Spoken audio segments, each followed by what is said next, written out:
Yo. Hey guys. Welcome back to another stream of Belakor. Sorry I'm late. I just had to get some extra sleep again today. I'm kind of trying to dial back a little bit on the live stream, so yeah, I'm probably going to take next Tuesday and Wednesday off. So I'm going to go aim for 5 days a week instead of 7 from now on, and yeah, it might start later sometimes. I don't know. I haven't fully worked out the the new stream schedule yet, but yeah, gonna try and make some changes anyway. Hey Lixie, hey Total Gorilla. Hey Vanilla Gorilla, hey Total Hamster. James, welcome. Matthew, hey guys, welcome everyone. Yeah, so we've actually got some news today for once. I'd actually sort of forgotten to even look for news. You know, there was a phase there where I was looking for news every day, but yeah, I was kind of just been playing the game. But yeah, I was kind of starting to hope for some more news. You know, it's not like the game's stale, but it's like I'm starting to be like, oh, I wish, you know, a new update would come. And yeah, a new update is coming. So I would have a quick look at that. Any idea what that mirror stuff is? No, actually, let's look at that first. I have no idea what that mirror stuff is. I don't know. What the fuck is that? Do not know. Let's check that out.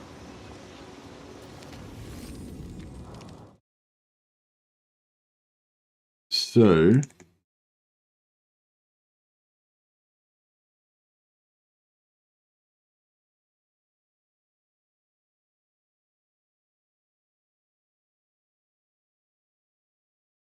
yeah, so this thing turned up on Twitter called Mirror of Madness mode. I don't know what the hell it is, but yeah, I don't know. I'll put there's a video of it, so I guess we'll watch that. It's like the lab in Warhammer 2, like a new play mode, like the laboratory. Oh, okay, cool. All right, well, there's a video that doesn't tell you anything about it. That just came, that like a little promotional video that doesn't actually tell you anything about it. So I'll play that.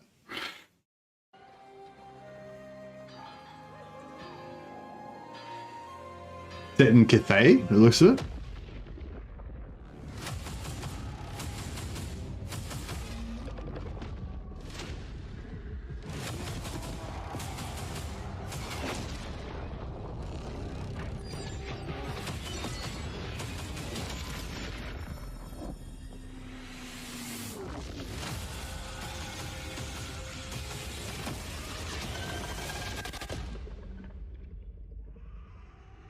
Thirteenth generation Intel processors. Wow.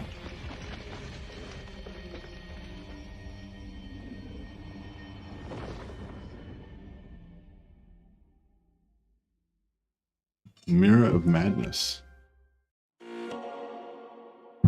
Well, yeah, anyway, so there was a little promotional video for the Mirror of Madness, which I have no idea what that is, but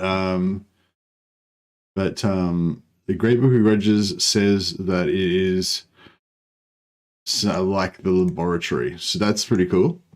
But the other, yeah, that was not informative at all. Yeah, sorry guys. But yeah, the other thing that I was interested in was this hotfix 2.1.2, and also news about 2.2, the next major patch. So that's pretty exciting. There's not much, so this is just been quickly going to read it. But yeah, today we're releasing a small hotfix for a critical change for high-end Intel processors, addressed an issue that impacted game performance when running Intel's latest Raptor Lake CPU. Blah blah. Intern crash fix incoming. We're aware of an intern crash issue affecting some players. Until a permanent fix arrives in 2.2, we've opened 2 Steam beta branches which allow you to roll back and play on an earlier build. We've got rollback to update 2.0 where there is no crash, and update 2.1.1 where the crash may be present. And then we're currently on hotfix 2.1.2, which is the one that just got released today. Now, this is the exciting, very small bit of information, but also very exciting bit of information. Up next, update 2.2. Update 2.2 is currently targeted for October the 18th as a release date. This major update includes a wide variety of changes and fixes to several outstanding issues impacting players, in addition to new features based on ongoing player feedback as you dive into Total War Warhammer 3 and Immortal Empires. So, end-to-end crash fix, yep. Settlement battles. Numerous adjustments are being made to the number of settlement battles encountered throughout a campaign. More details in the full notes next month. That's really interesting, and also has almost no information. So I have like no idea what that could be, but it's also extremely interesting, and I'm really looking forward to that. AI improvements. Several adjustments are being made to the AI based on player feedback. They'll be generally more aggressive, will scale better with their difficulty setting, should employ smarter tactics in battle, and will overall be better allies and vassals as well. That's also really interesting. So I think that's probably my single greatest critique of the game right now. Just that the AI is like not aggressive enough, doesn't scale enough, doesn't get hard enough. I don't feel scared enough when I'm playing the game, you know. At the moment when I'm playing the game, I generally feel like there's just enough AI activity to kind of stimulate me, you know what I mean? Like I feel like there's stuff to kill, there's enemies kind of wandering around near me that I can try out my armies on, but it's not like the point where I feel like I'm really in danger and like I'm, you know, fighting for my life or anything like that. And most of the time I just kind of feel like I'm just kind of doing whatever I want. Like it's like I'm playing on easy mode kind of. I'm just doing whatever I want and just kind of like having you know, a weak kind of AI to beat up to practice my shit on, you know. And that's death for this sort of game, basically, you know. Like if it stayed like that, then that would be the end of the game, you know. No one would play it anymore. Well, I mean, I wouldn't play it anymore anyway. So I never expected it to stay that way, but I just, you know, I'm glad that the next patch is addressing it, because that's probably the most important issue. Like, yeah, like somebody asked me the other day, like, what's the most important change that you need to like complete the game, sort of thing. And I'm like, well, there's millions of things that need to be done to complete the game. We're not even looking at completing the game right now. But the one thing that we need to make the game good is this. Changes to the AI aggressiveness, scaling with difficulty. I thought that the AI was actually kind of pretty smart in battle, like compared to Warhammer 2, was actually kind of already getting a bit smarter. But if they're even smarter than they were before, that's good too. Split ranked queue, yeah, I don't really play multiplayer, so that doesn't really apply to me. New endgame crisis for Skaven, so that's cool. Regiments of Renown 3, our third Regiments of Renown pack is on the way. So I think that the Regiments of Renown is just for the Warhammer 3 races. So everybody else has already got their Regiments of Renown. It's just their Warhammer 3 races they were doing in parts, just kind of releasing like, I think one Regiment of Renown for each race every time they do it. They do it in like multiple modes. Some campaigns are quite tough though, but it's like 10% of them or less. Yeah, I'm not talking about how difficult the campaign is. I'm talking about how aggressive the AI is though, Total Warhammer. You know, like I think even on the campaigns that are really hard, you know, it's still, the AI is still shit, you know, like when, like, I don't know, I haven't really played any hard campaigns, but like Empire, if you don't, like, just say if you play Empire and you don't take out Festus early, wow, I just got like a really painful headache for some reason. It's weird. I don't normally get headaches. But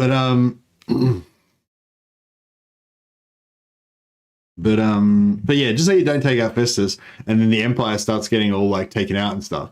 It's like, yeah, it's sort of bad because you get all this like negative imperial authority and all your allies start getting taken out and stuff like that. But it's not like, it's still not really like, you know, I don't know. It's just not, it's not as dangerous as it should be. You know what I mean? Like, like if the same thing happened in Warhammer 2, you'd be fucked. But in Warhammer 3, it's just like, yeah, oh well, I'll just kill them all eventually. It's fine, you know. But yeah, I don't know. Anyway, yeah, there's definitely some variety in the campaign difficulty depending on what faction you play, but that I don't think that changes the essential thing that the game just doesn't play right. It's just not right. It's not proper. Like the way that the AI, you know, and like another thing is like in the end game, like that none of the AI factions become superpowers and like become terrifying and stuff. Like they all just kind of mill about and sort of do fuck all. That's my experience anyway. But anyway, but yeah, so so these two changes, settlement changes, I actually haven't really been bothered that much by the settlement battles. I've been playing about 50-50, I'd say, settlement and field battles, I guess, roughly. But the auto resolve is pretty good now, so you can just auto resolve all the battles if you get bored with them. And I've been quite enjoying the settlement battles actually, the minor settlement battles especially. But you know, I would like more. I really like field. I probably like field battles more. Oh, I don't know. You like the variety. You want the right variety. But I think I've dialed back my, you know, when the auto resolve was really bad before, and you had to fight every single battle manually. Then I was really hating the constant settlement battles. But now I'm actually, it's not even really bothering me that much, but I personally. So yeah, so if they tweak this a little bit, so there's like slightly less settlement battles, like, yeah, I think that'd be good, but it's not really like hurt. It's not really a pain point for me as much anymore. But this AI thing, it's like, again, it's not really a pain point because I've still been enjoying the game. It's still been giving me stuff to do, but it just doesn't feel correct. You know, like it feels broken at the moment for me.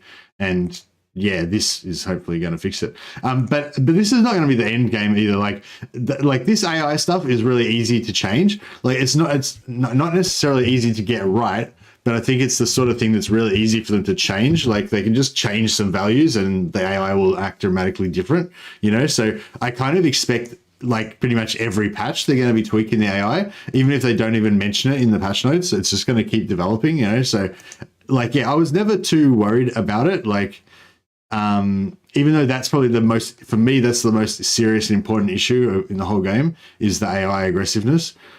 But I'm pretty confident it's all going to work out, basically, is what I'm saying. Anyway, that's my take on the patch notes. October 18, we'll get to check that out and see how it all comes together.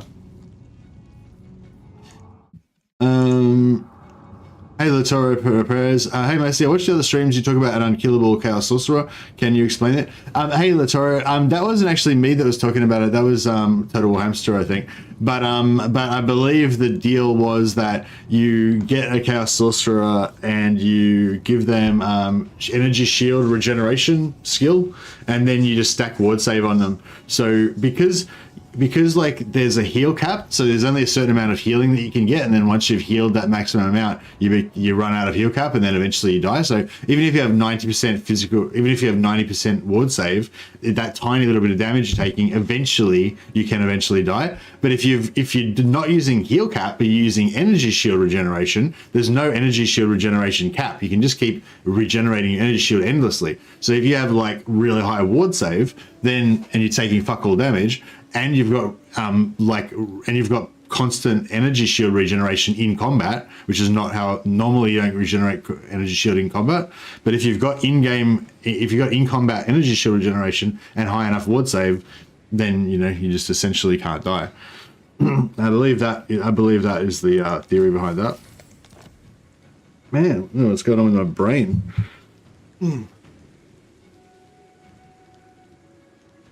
Ugh.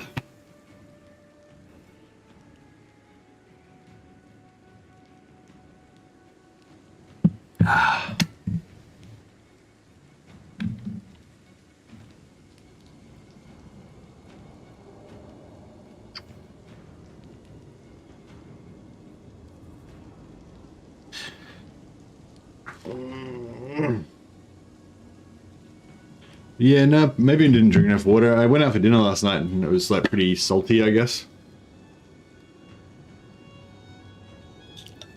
I'm trying to drink this coffee, but it's too hot. Anyway, all right. So where were we? Lord of Blight. I think I didn't end the turn, so I didn't save my last few actions. So I might have to just I kind of want to try out these dragon ogres, but then I kind of don't as well. I don't know. Do I want dragon ogres? They're pretty expensive. Which servant shall I kind of want to fight this army.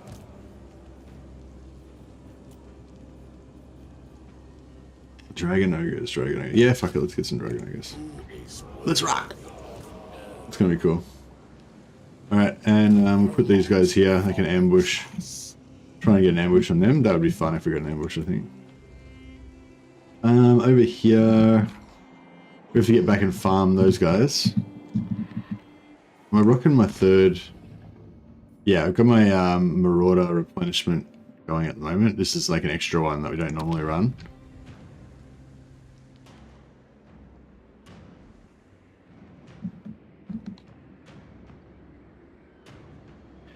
Bed's being upside down all the time. Yeah, that's right. Do you have migraines? No, I don't normally get migraines. I don't normally get headaches at all. Like even if I have a really bad hangover, usually I don't really experience it as an actual headache. I have like a kind of a feeling in my head, but it doesn't normally manifest itself as pain exactly.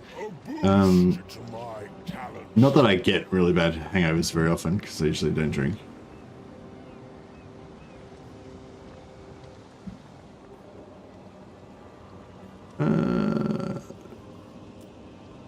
Oh, aspiring champions. Yeah. I need that. my pestilence is yours, Loading the aspiring champions with energy shield. Maledictor. So, oh yeah, that's right, because I unlocked that with technology, that's right. Not just a coincidence. The Plague Lord shall take over. Alright, now what else we got going on? Oh yeah, okay, let's do this. War and slaughter. Lord of Rage.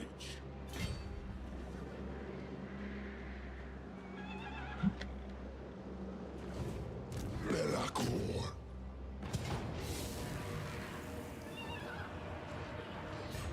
Destroy. Yeah, see how you going. Have you encountered a bug where the release and scope action is non-interactive? Maybe figure a workaround. Yeah, if they're basically if a faction's gotten wiped out and then you take over their settlement, like just say this one, right? The Sal, right? So the Sal have currently got this settlement here, right? So if I take over this, I'll automatically vassalize the Sal, and then everything will be fine. They've got a settlement, they've got some stuff, they'll be good.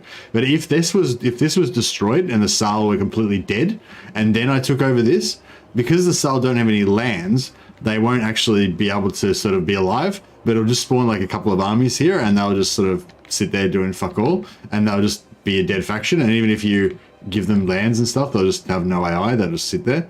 And the same thing happens under other circumstances as well. So like, just say the Sal got like confederated into like another faction or whatever, then and then you bring them back to life, the same thing can happen again, even if they've got a settlement. But yeah, there is a workaround, but I forget exactly how it works now.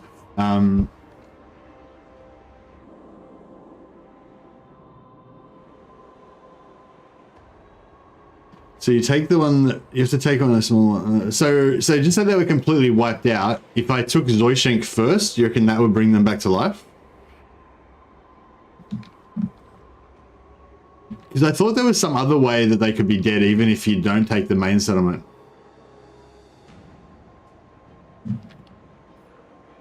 It might have changed since it first happened as well, I guess. For battle. Seeking slaughter. I'm pretty sure that I've brought them back with a settlement and they've still been dead.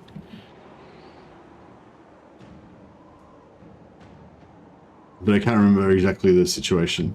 But I mean, yes, I think there is a workaround. I just can't remember exactly how it works. Make them. I may just I guess. Hunger for souls.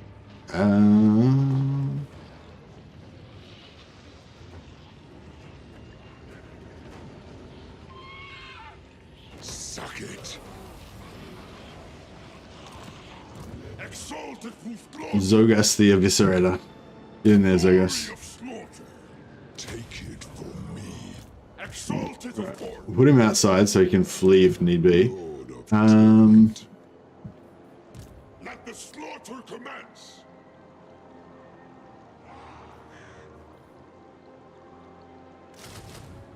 Incarnate's name. The Dark Master. Harbinger. I become the Dark Master. The Dark Omen. My prayers are answered. God Maker. There is no escape from the Dark Master. So. Alright, get all our heroes in there. This is a bit of a turning into a bit of a hero pod here. So Sorcerer's going. War Shrine level 14. Okay, we've got to work towards that. Passive Soul Feeder, heal per second plus 0.4. Wow, that's massive. Just keep casting spells and get heaps of healing.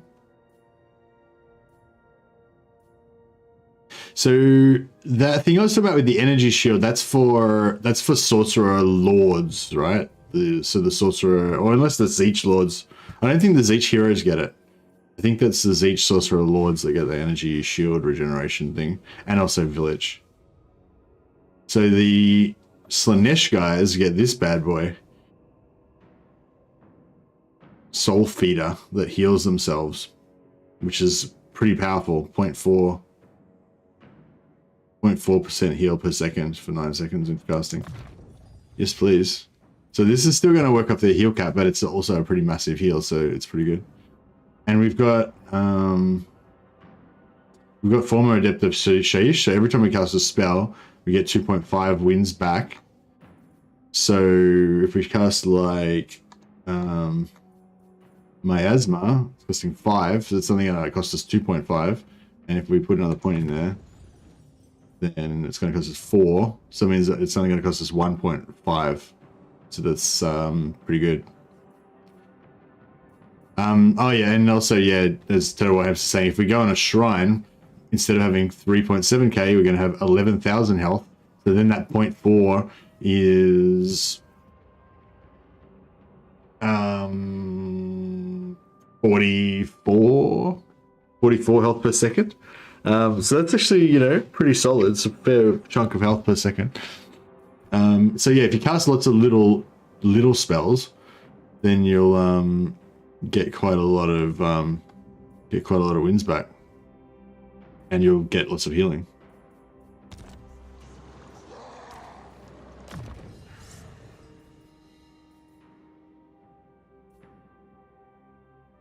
Charge bonus and speed for the whole hero's army is kind of cool. I can kind of imagine like getting that. I wonder if that stacks. I assume it does stack, yeah. But yeah, that heal's pretty hard to go past. Exalted Hero, Garrulus. Were wrong to spurn me. Nurgle elevates me.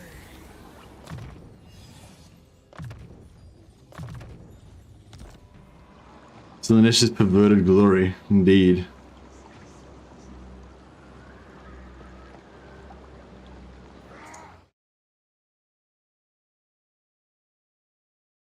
Even reviving them a small settlement before you take the Dark Fortress won't make them alive. Did that with the Varg and they were still dead. Yeah, I think there is a way to do it, or maybe it's yeah, I don't know. I think it's if they get confederated into another faction. Somebody told me it's like if they get confederated into another faction, that's what like kind of kills their AI. So I don't know if there's any, if that's true, then I don't know what you can do to really fix that. So I don't know if I want that. Keep working on my infantry.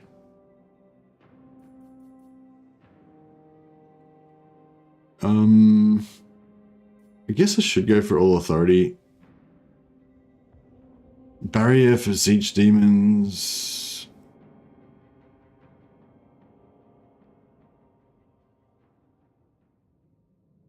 Leadership +8 for Lord's army is actually really good for demons. I just realized I didn't really think about that before.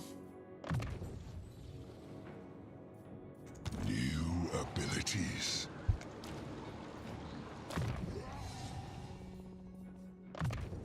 My prayers are answered. Just upgrade all this stuff in case we get a fight next battle. Yeah, so these skills are all shit, but once you convert them into a mage of a particular like dedicated to a particular god, then they become good. Hey Radiant Ash, how you going, man? Welcome, welcome.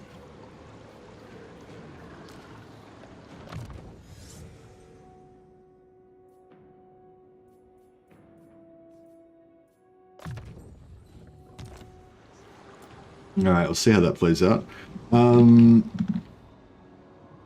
Festus the Leech Lord. Where are you going, Festus? So we kind of want to take out Prague, but we maybe want to just chill inside here a bit longer and just recruit some more dudes. Got a pretty shit army.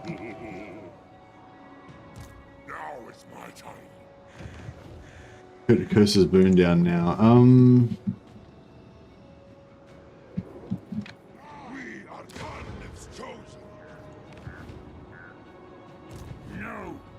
Yeah, I guess we'll put it here so we can defend. We'll just slowly expand our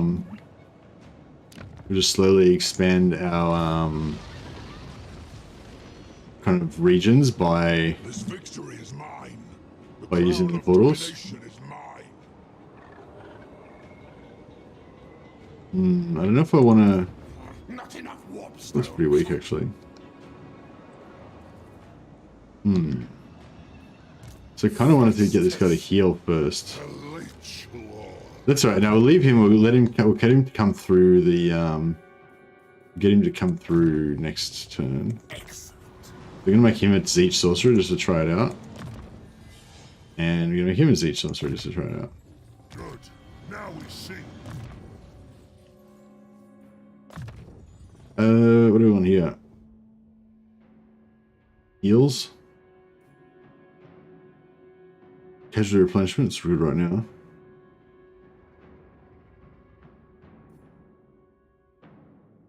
Actually, I might just go the casualty replenishment right now. Good timing.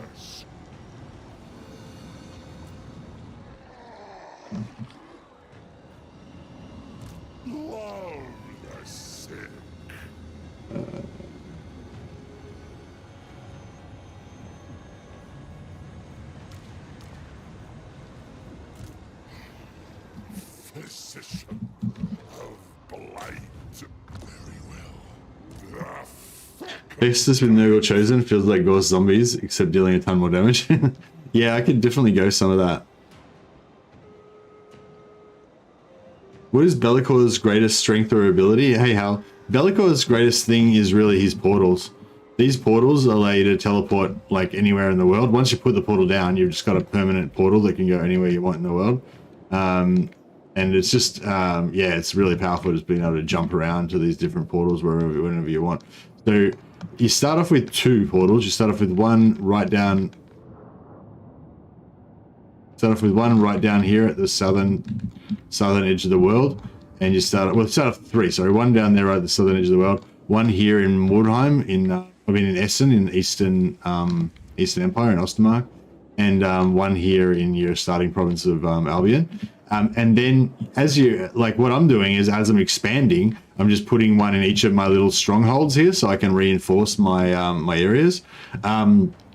But you could do it a different way, I guess. You could just like you can have send out agents everywhere and then have like raiding points where you go out and like raid and kill a bunch of dudes.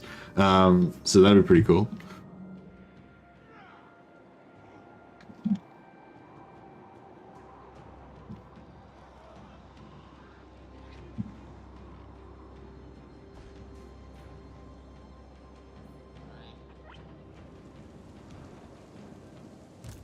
Cataclysm.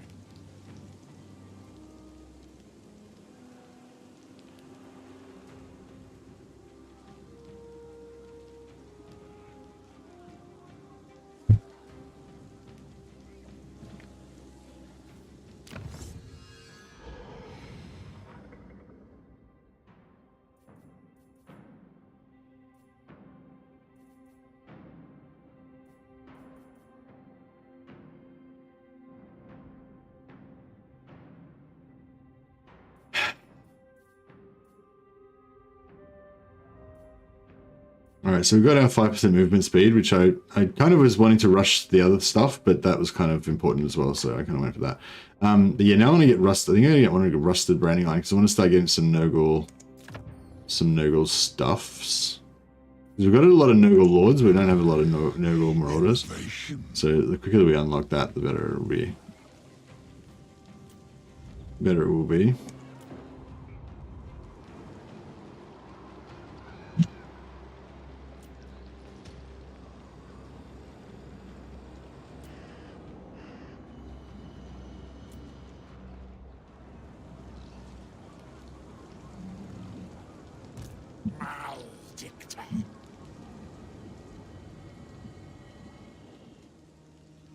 All right. Old sore bones.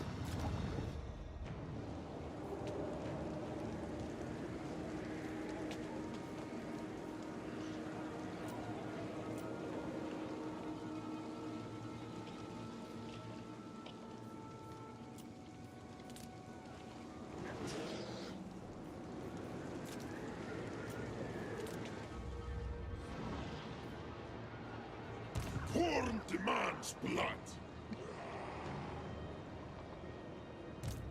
All right, I think we're good.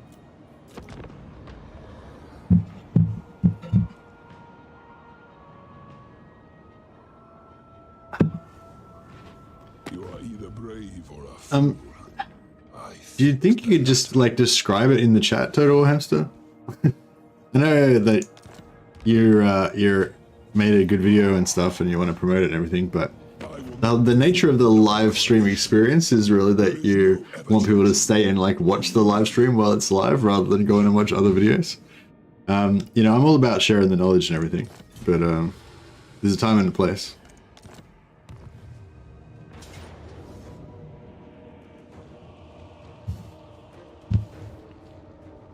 Yeah, these guys keep attacking my rebels all the time, but that's all right.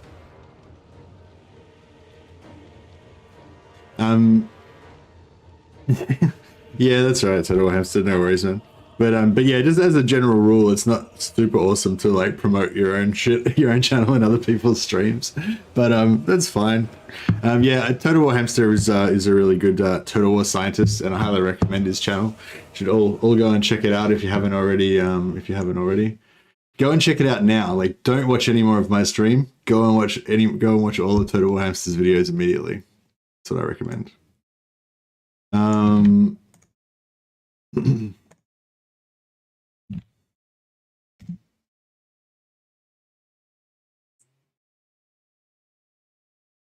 That's not what I wanted to do. Channel. Why is that not working? Yeah, why is it so hard to find your channel? There we go.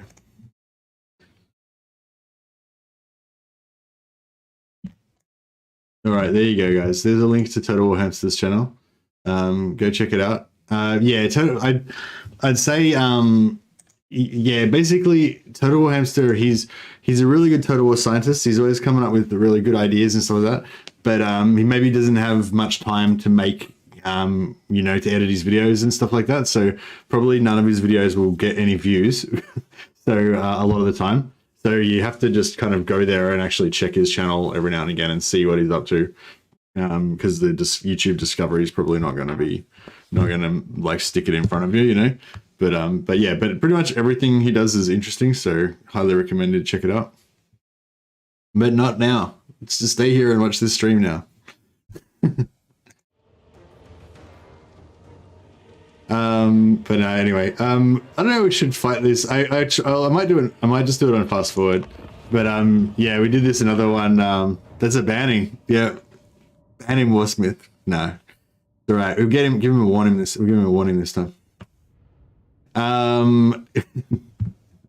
Yeah, no, I do really like Total War Hamsters is a friend of the channel and everything, and he's yeah.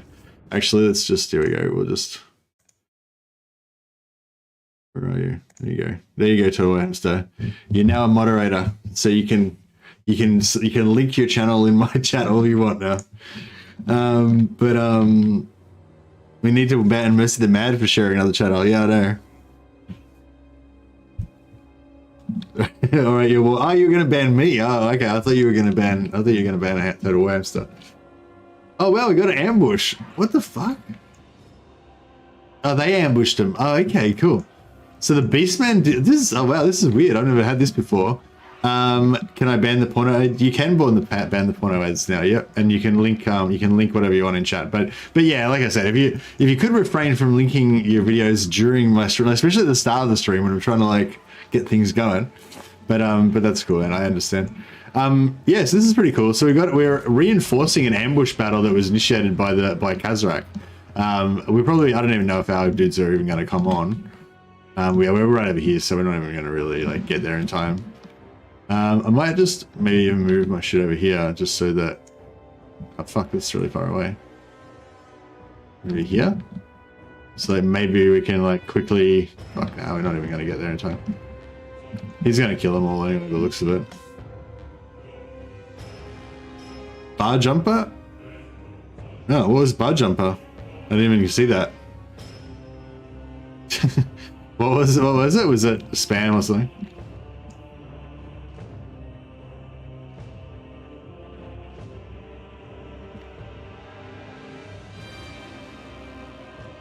Yeah, I don't think we're going to get to take heart. He asked me to do it. Oh, he said to, like, ban me or something. Yeah. Okay, well, sorry, bar jumper. But I guess you get what you asked for.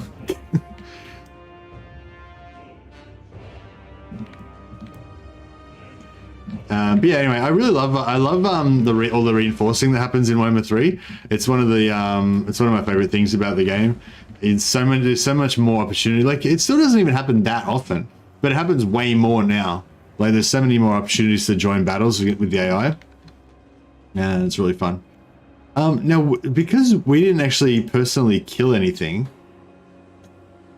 Oh, check that out. 1 second. And it's just frozen because the battle ended. It just like frozen on 1 second. So guys like never come on. How sucky is that?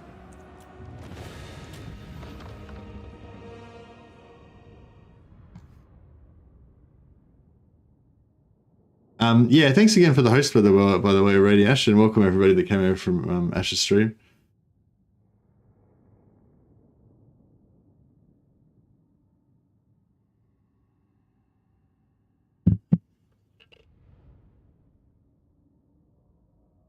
Oh yeah, sorry, Hal 5089. So yeah, I was just to add to that what I was saying before. Like, I think that the Belakor's #1 best thing, like the reason why you should play Belakor right now is because of the portals. Like being able to set up those portals around the map just is so cool, and it works so well with the whole Chaos Dark Fortress mechanic. Like those two mechanics of the portals plus the Dark Fortress just go hand in hand perfectly, and they're really complementary.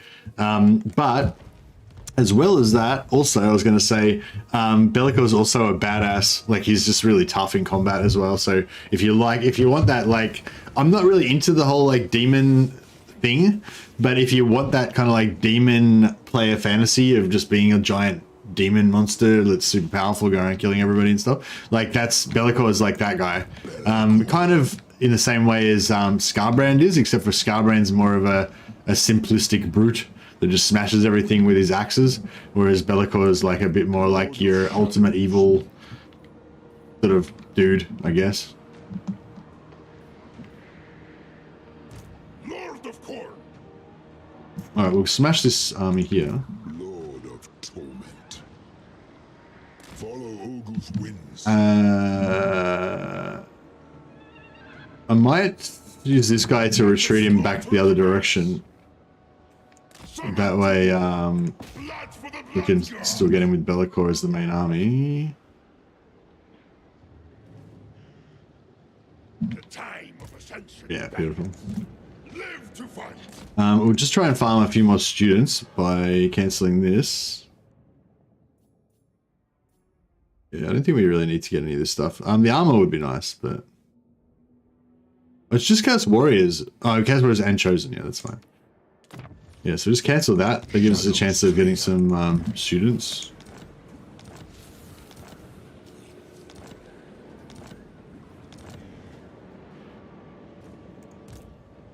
You may think that. Decisive victory. I kind of want to kill. Oh, I kind of want to fight a battle just so that we can kill something. This is going to be a really pathetic battle. That's not going to be difficult at all. But how many? They get 6 uses of Menace Below. Holy Jesus, that's a lot. I know. I just want to kill them.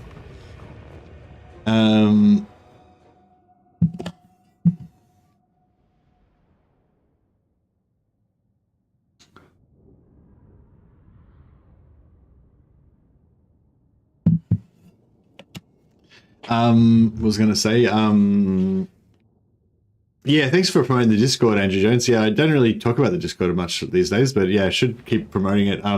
Discord's a great place to discuss the game. Basically, there's sort of the 2 themes of my Discord are like Total War Science, like discussing the game, you know, strategies, different factions, like cool stuff you can exploits and tricks and cheeses and stuff that you can do in the game. And the other thing is just like you know, shit posting and memes and crap like that.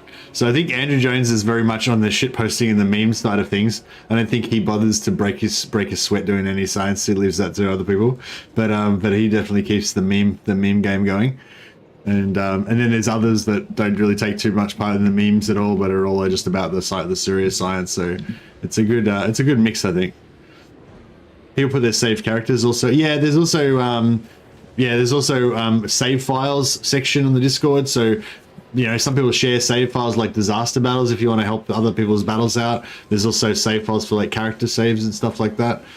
So you can, you know, download other people's heroes and everything. Yeah, so there's some good stuff on there. Welcome to check it out. Oh, actually, another thing on the Discord, if you do join the Discord, there's a link above there that Andrew Jones shared. If you go to the welcome section, you can click the bell. You can do the bell reaction, and the Discord will notify you when I'm live streaming.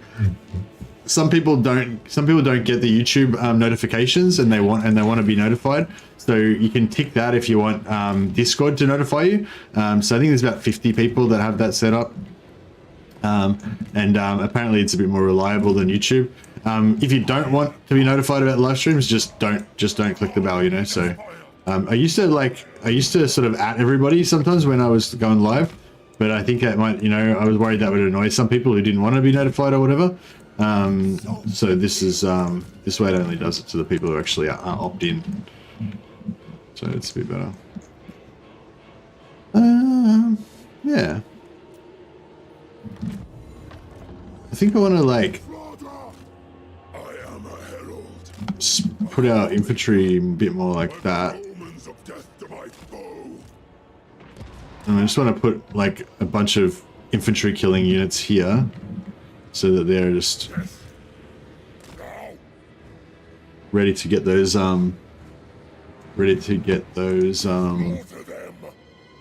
dwellers below.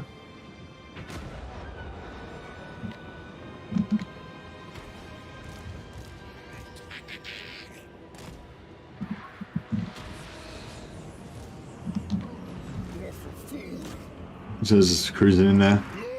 All right, let's get some things going. Get some melee defense going.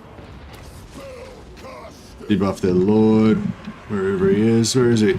There he is. Get him there. Yeah, gonna get a pendulum going in there. Get another pendulum going the other way. There we go. Servants of the changer.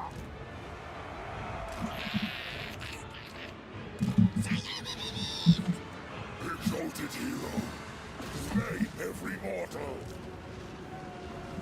What? Some more melee defense. Still haven't killed this lord yet. We're taking our time. Lead us to mortals. The energy shield went down quick. Exalted hero. My pleasure. Oh, this guy's got a free. Dark magic is mine to command. Oh, it's a. It targets the unit and follows it. Exalted hero. Okay, so maybe that's better for single entity, I guess. What's it called? Rod of Torment. Strong, good versus strong single unit against armor. Yeah, I wonder if it would be good against like artillery and stuff like that, maybe. Yeah. How much does that cost? 13. Oh shit, it's expensive. Belakor. Shadow magic. As the raven command. These guys got wrecked. My god's call. Kill me. Strangers for rooters. Exalted hero. Kill them.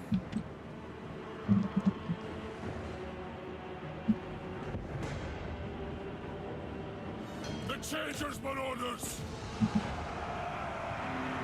Murder and madness.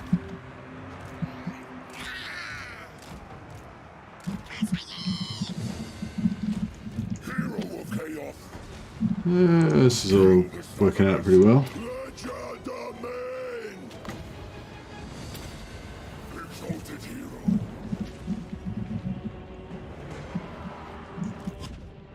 Scar them. These marauders got wrecked again.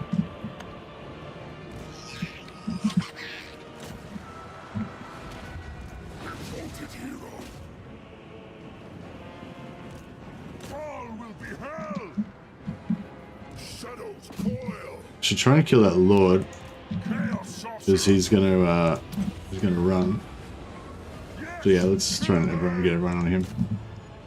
Hey Blackwell, what'd you miss? Oh, the patch notes. You missed the patch notes.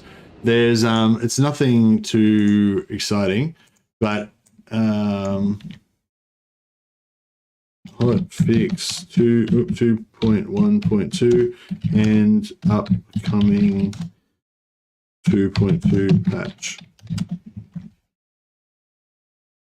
There we go. Just yeah, just pin that so if anyone comes in again, they can check that out. Hotfix destroyed your game. Oh yeah, you got it running again. Your save files are destroyed. Oh no, that's terrible.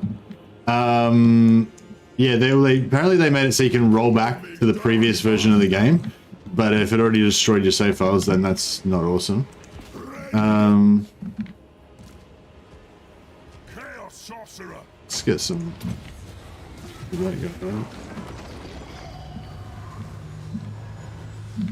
Just want to kill this lord to get extra bit of gold. The past is the past. Time marches on. Yeah, that's right. You shouldn't go back to your old save games anyway. You should always start a new campaign.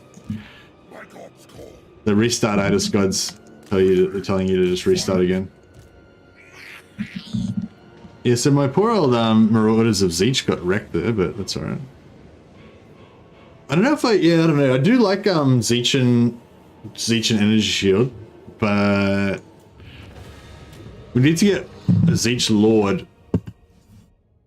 So, yeah, so I feel like we need a Zeech Lord, a Zeech Sorcerer Lord with some more Zeech Sorcerers in his posse as well. We just have to have a whole Zeech-themed army, basically. So I feel like Zeech-themed army by itself is pretty good. Nurgle by itself is pretty good. Maybe Nurgle and Khorne combined is pretty good. Nurgle and...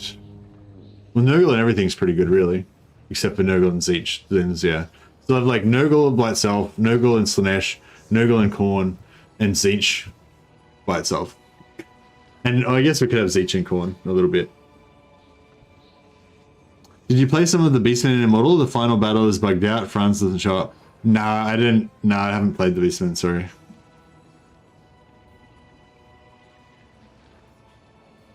500 souls is pretty good. Trying to go past that. Wailing Banner, yeah, it's not too bad. Research Student. Yeah, we're slowly getting more students. Student, we've got 3 now. Yeah. Yeah, just definitely need to try and actively farm them more.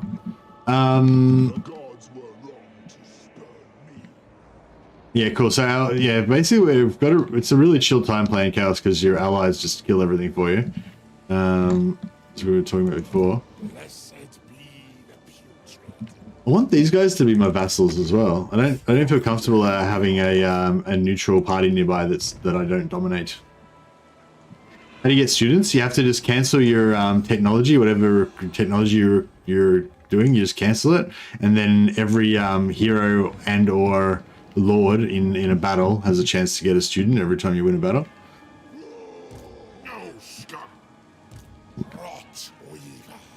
So this guy, there's only 1 lord in this army, so I've not got much chance. But if I had like 10 students, then like I could get 10, if I had 10 heroes, then I could potentially get 10 students if they were all lucky, you know.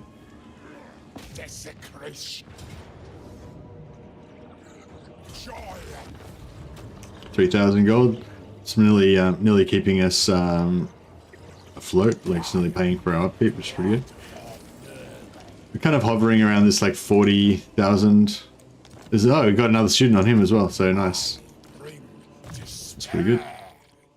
And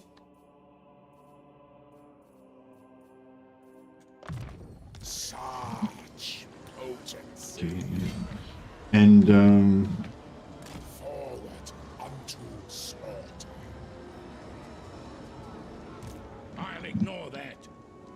We could put him in Force March. I don't think that anything can really kill him. I'd kind of like to try to take out these guys, but I think they're going to be too far away. But this guy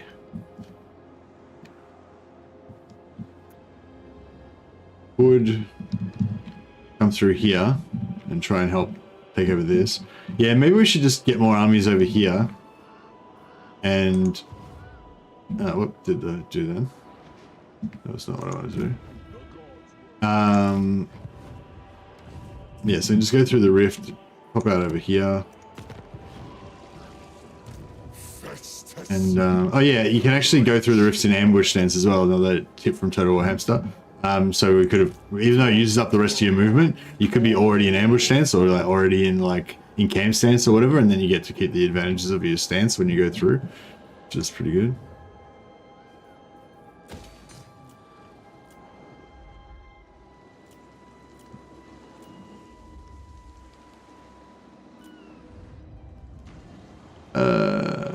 Yeah, I don't really care about that. Can I give this to these bad boys? After a drink, a fist fight, or both? Karak Vlag, where's that? No, we don't want to give him Karak Vlag. I want to give him Tribe Slaughter, but we can't.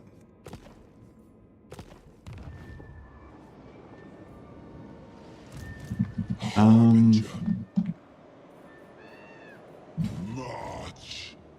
Venture forth. Lord of Khorne. Lord of Khorne. It's pretty good. Oh shit. We shouldn't have put him in Force March because there's probably Skaven floating around. Just realized. Aid me in slaughter. Why isn't Albion yours? Albion is mine, bro. Albion is my playground. Where I come to hunt.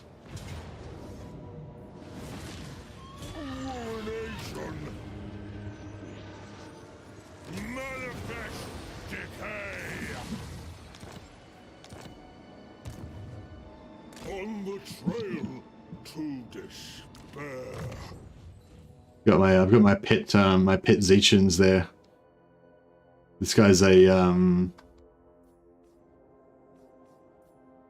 champion of Nurgle, so he likes to hunt Zeechin demons, and he likes to keep heaps of Zeechin troops in his army for some reason. I need to get some more Zeechin lords. Excuse me. Actually, maybe I should just, maybe it's a good idea. Maybe I should just send some heroes around some lords around to like transfer units and stuff. Excuse me. Decay brings Alright, I think we've done everything now. Excuse me.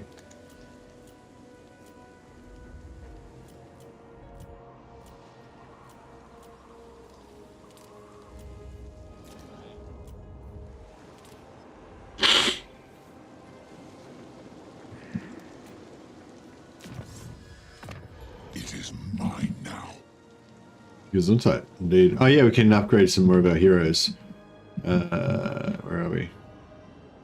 Belakor's army. He's got a bunch of unranked heroes.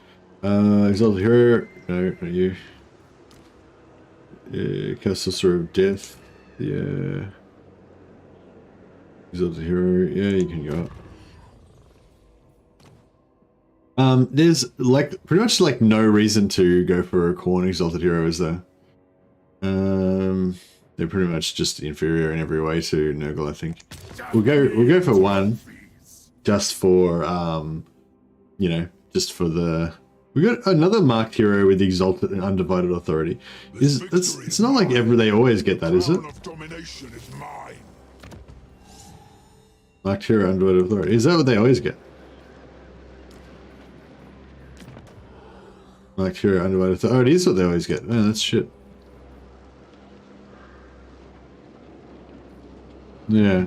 Oh well. Yeah, so Chaos Commander's pretty good. I like that one. Casual replenishment, I mean, and training. Yeah, I guess if you wanted to make a training hero, that's okay. If you want to make him just a solo combat monster or whatever, then you've got this option, but I still feel like Chaos Commander is better because it just buffs everybody with the melee defense in that area. And if you have, so it goes for 18 seconds, cooldown 90. So if you have 5 of these guys, 5 guys with Chaos Commander, then you can just have this running constantly. Hellblade is another, like on this line, if you want to make him a gladiator, this makes him just even more of a beast in combat. This one's, I guess, the best like of this line, because it gives him ward save and gives the whole army spell resistance. Spell resistance can actually be pretty good, I guess. Like if you've got a big blob sort of army and you're, you take a lot of damage from getting big AoE spells dropped on your army and stuff like that. But if you do have that, then you're still going to take less damage from having artillery anyway. So, but yeah, I don't know. In general, I just think he's not as good as the Nurgle one. But we'll take him anyway. Just a bit of a this is a bit of a themed army guy. We are Karniv's chosen.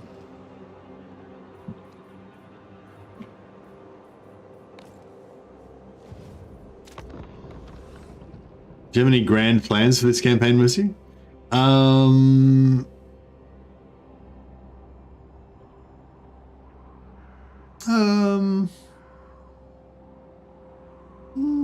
don't know. I don't know about grand. I guess my plan was just to kind of like what we've done. I just want to kind of keep doing this, just kind of like be set up here. So even though theoretically our home base is here in Albion, but this has kind of now become more of a backwater province. Our real home base is kind of this area here, where we've got this dual Dark Fortresses of Brasskeep and Middenheim, and we've got our vassals of what do you call it, Hergig, Middenland, and Kazrak, that are basically all just kicking the shit out of everybody around here for us. We don't even really need to do anything. Like, those rebels just spawned here. Kazrak took them out already, so don't need to worry about them. We've got the Empire over here that I'm trying to take out. Put them there. Hopefully they'll stay there and I'll be able to get an attack on them next turn. Kazrak and Midland working together. Yeah, for sure. It's an odd, they're odd bedfellows, aren't they? Oh, I just realized they haven't. Got to remember to cancel that technology. So yeah, we probably could have had our technology pumping a lot more by now, but it's alright, we'll catch up soon. We've only got a limited number of heroes, so there's a limit to how much we can there's a limit to how much we can get anyway.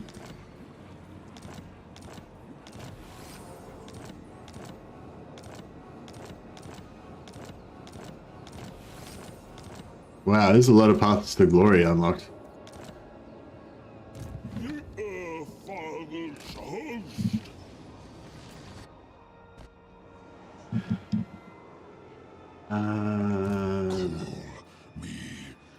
We really need some increased movement range on these guys, hey? Exalted through slaughter. Silence before the slaughter. Seeking slaughter. The 4 token. Agreed. Korn demands blood.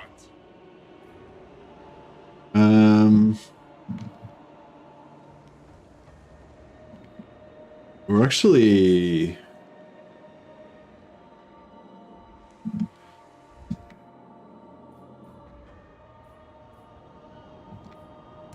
Conjurer of decay. We're actually getting a bit low on the old souls. It's not really anything in range that we can kill.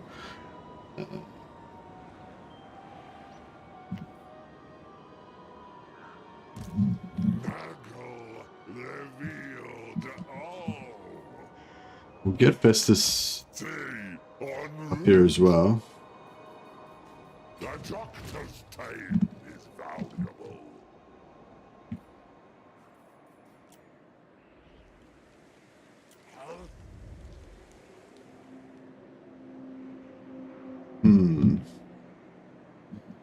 We might have to get rid of our replenishment. I don't want to keep the replenishment because these guys are going to be busted otherwise, but that's alright. The Fly Lord favors us. Yeah, so even with these rebellions, it's still kind of hard to keep our souls going, but it's not too bad.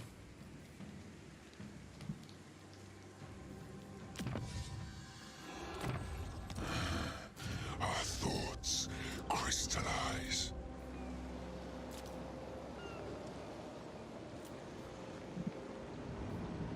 What's our hero capacity? Is at full? Right, looking pretty good. Looking pretty good.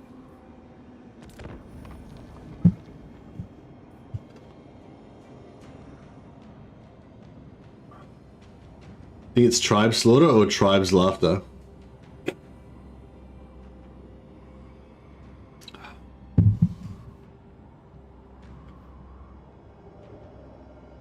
You are either brave or a fool. I think the latter.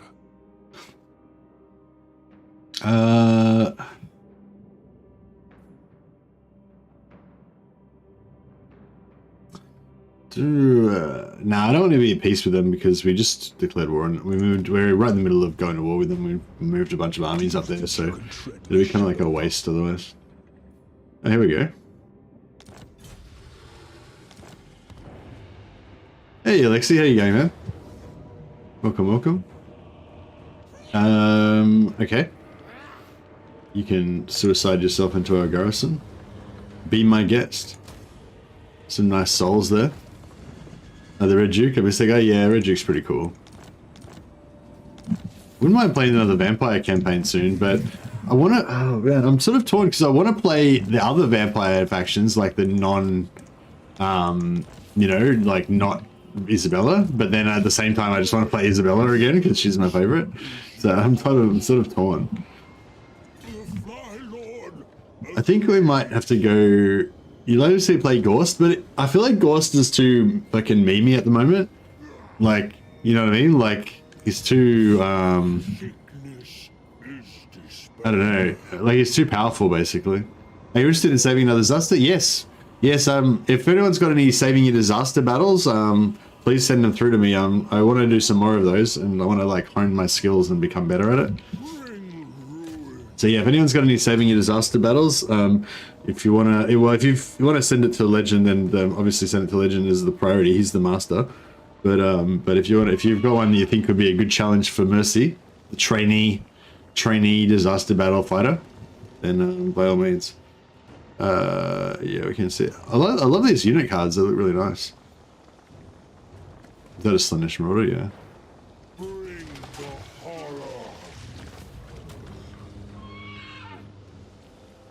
More souls.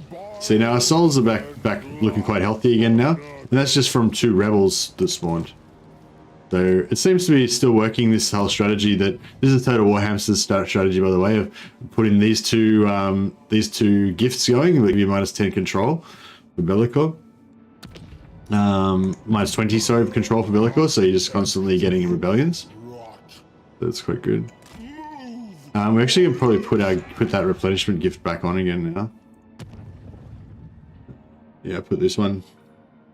This is 10% replenishment for Marauders. Damn, this time zone difference. Off to bed. Oh, no worries, Popcorn. Sorry, buddy. I've been starting late lately. I'll get back to starting a bit earlier again soon. Have a good sleep, man. Ghost is when he gets all traits and ticks for zombies. Yeah, not fun anymore. Yeah, I feel like Ghost might be a bit too boring. And like, you know.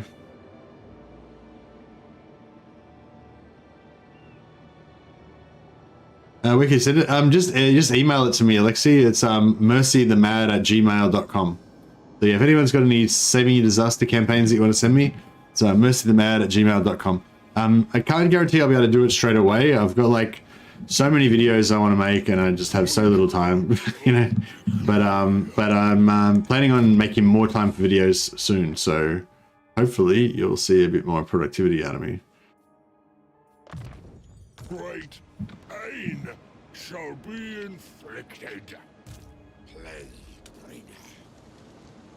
I never have problems with the souls. I never have problems with souls, but I don't use this strategy. For playing as Belakor. We are bound to the fly.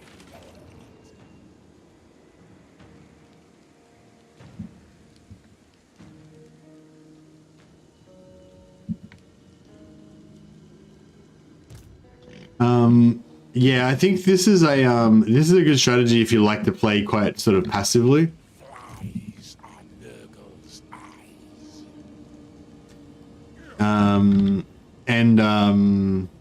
I mostly have about 4,000 souls at this moment. Well, I suppose I would have 4,000 souls if I didn't constantly spend thousands of souls on things.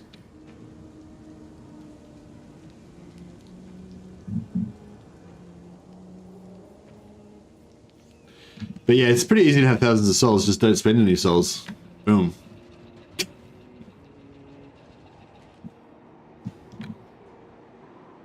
You spend them constantly? We're not spending them fast enough. Why aren't you rolling around with all groups of 4 lords and upgrading them, and then replacing them with new lords and upgrading them? You could be spending them faster. So you're just not spending them fast enough. That's the problem, Belakor. Use Corn Gift first. Which Corn Gift? There's a few. The first. First for battle. It's a nice little dark fortress. What tier is it?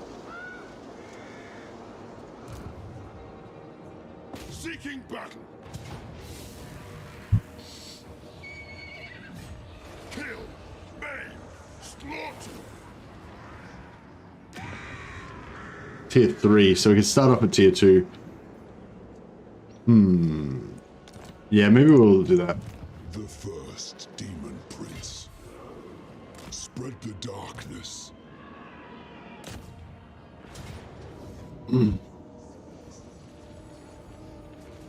Shamed by retreat.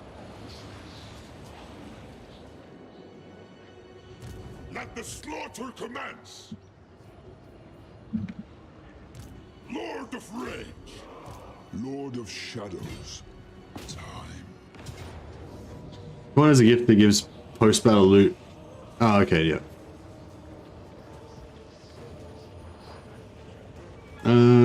Yeah, I guess we should just auto-resolve it. I hunger for It's not too bad.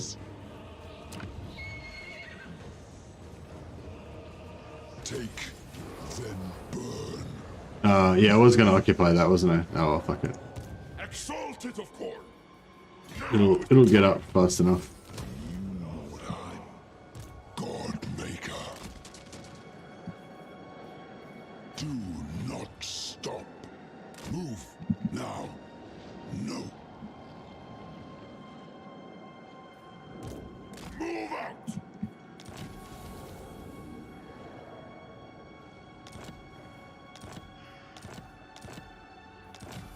Students? No students again. Fuck. I've been pretty unlucky with students in this campaign, I feel like. Korn is pleased this day. Private to the doctor. Tickly doesn't do it. Yeah, force march, but I put him in the settlement so he can't get ambushed anyway. Not that I necessarily think there's any ambushing armies around here, but you never know. I've definitely been caught out that way before.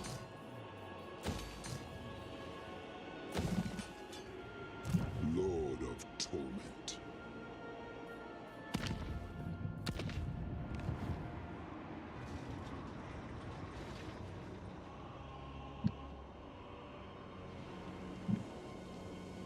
Yeah, we need to sort of upgrade our armies a bit more, I think, is the key.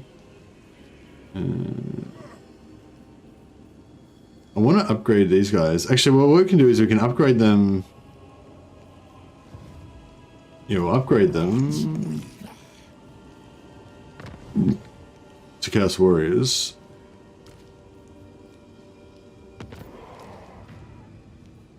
But not change them into Zinch. We can probably reduce the amount of dogs.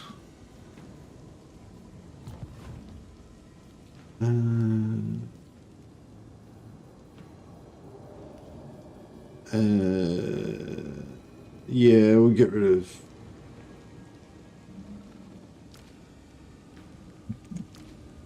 How will you aid our pestilence? Yeah, that's pretty good. Alright, cool. So we've got a pretty good solid army now.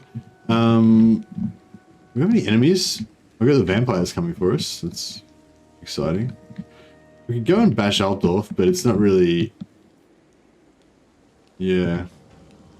I feel like we need less allies, because these vassals keep like killing all of our enemies for us, so we don't have anything to fight. Like, I was leaving Talabheim there to like be able to bash that at some point, and like Wolf. Actually, I think I killed Wolf. But yeah, like our allies are kind of pushing out and killing everything, and then we aren't getting to kill anything. So I think that's kind of screwing us over a little bit at the moment. Unleash chaos.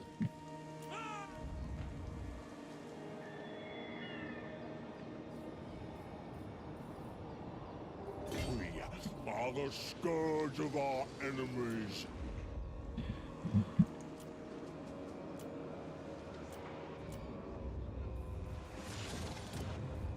Alright, anything we need to worry about. So yeah, we can level that up.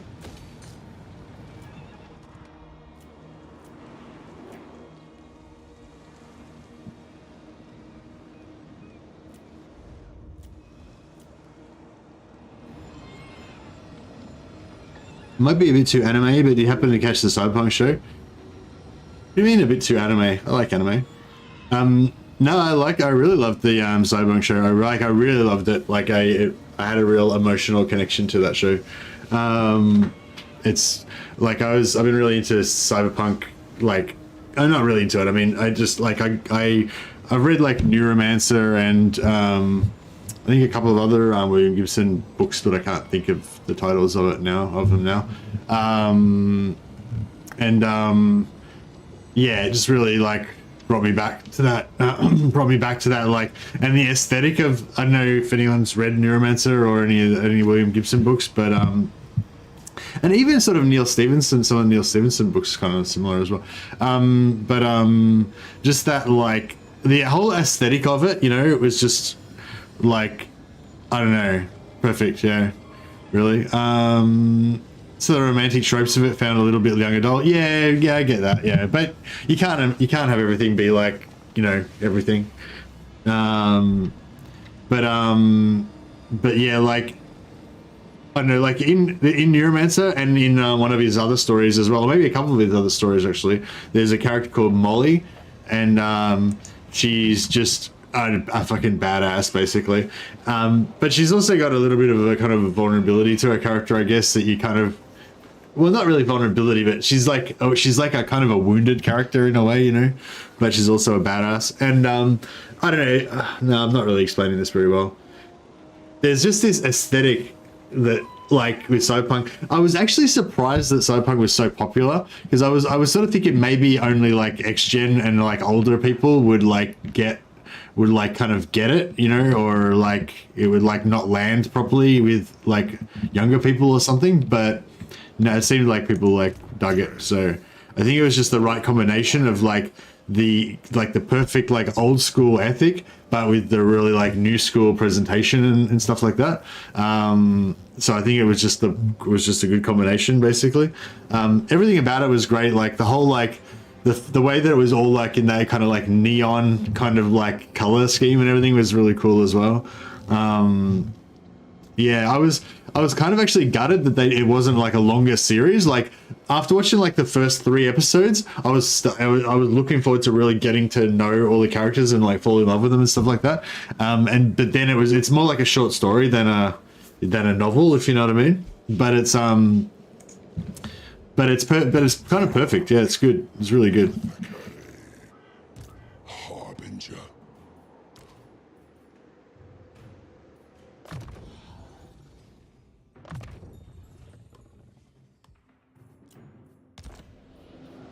But yeah, I feel like the whole Cyberpunk thing is kind of very much like an 80s kind of deal, you know. But I'm glad to see it still lands with the modern audiences. The crown of domination is mine.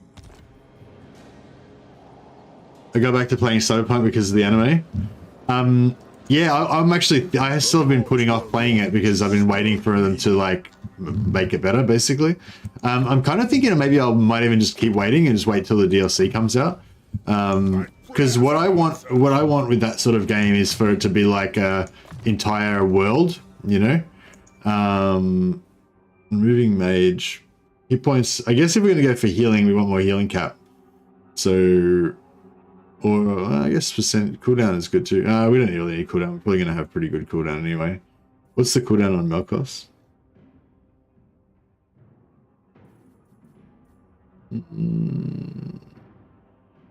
13 seconds. Yeah, 13-second cooldown, and the healing's up for 9 seconds, so you can basically be almost constantly healing. I suppose 15s would be better because you'd be literally constantly healing, but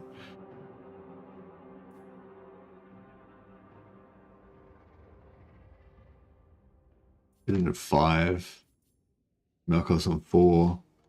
There's nothing else that we could get that'd be cheaper now.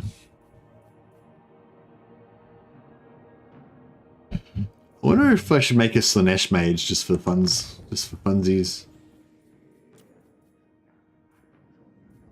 I feel like heal cap is more important than cooldown. It kind of won't be a full game even with the DLC because it ends on a massive cliffhanger.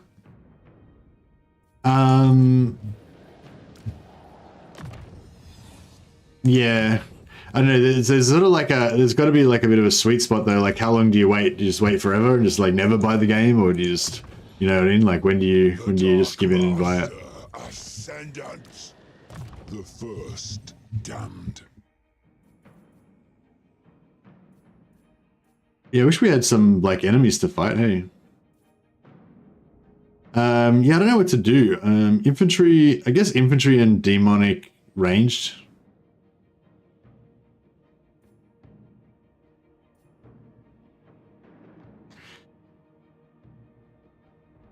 Yeah, we'll just go like, yeah. We go like exalted, expired champions or chosen or whatever, and pink horrors. That seems like a good combo. Probably should go all demons. Really, would be like the proper Belakor combo, but the first demon prince.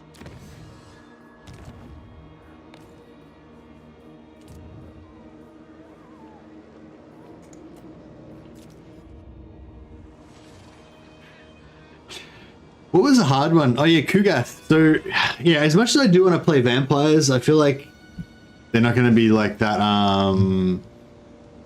They're not going to be. It's not going to be that. Like it's probably going to be pretty easy again. So I don't know. Maybe I should go for Kugath because a lot of people say Kugath's campaign's hard, so it could be fun. I don't necessarily like playing things that are hard just for the sake of them being hard, but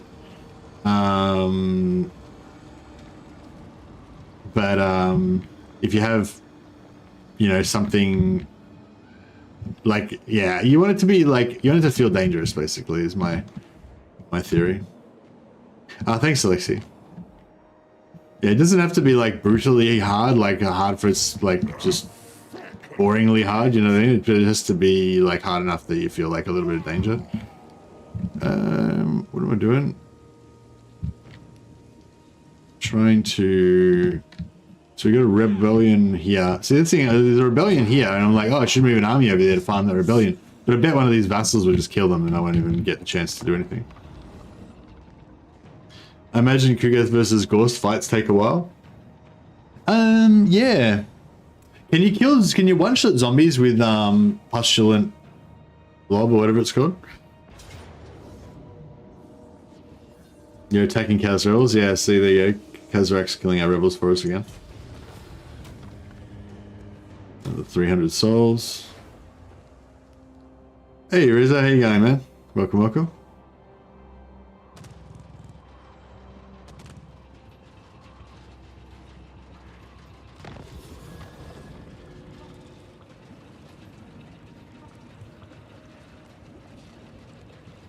Personally, think we should all play Construction Simulator, be a construction crew online, and build things in peace and happiness with our friends.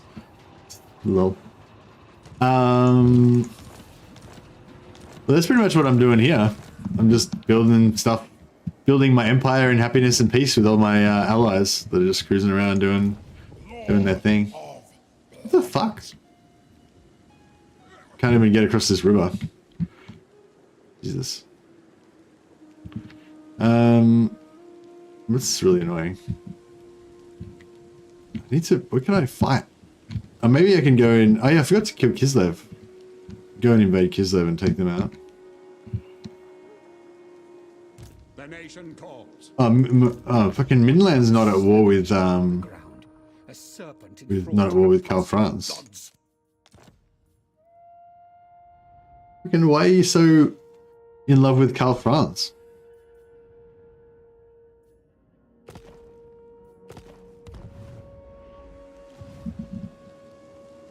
God damn. He's like super into Karl Franz. I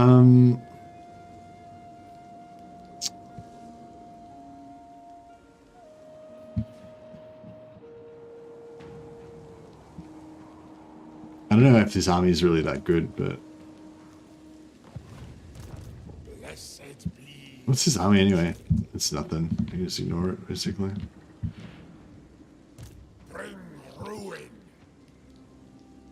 Alright, let's just go up and kill, what's this army? Is this anything? No, I don't know. I'm sure it's nothing to worry about. We've got enough movement to get there in time anyway, so we don't need to force march or anything.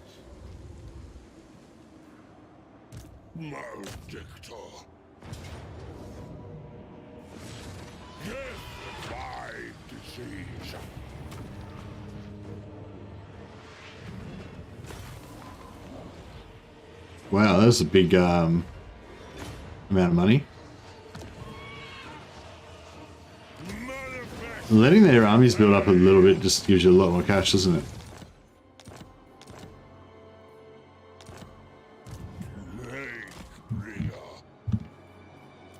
Yeah, we're still hovering around this sort of 45,000 mark, but we're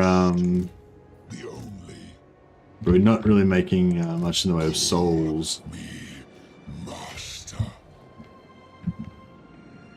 Exalted Slaughter. The fort. Make them.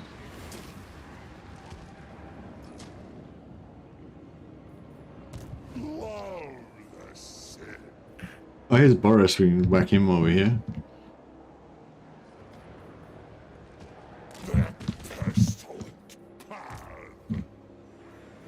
Pursuit of slaughter. Time to act.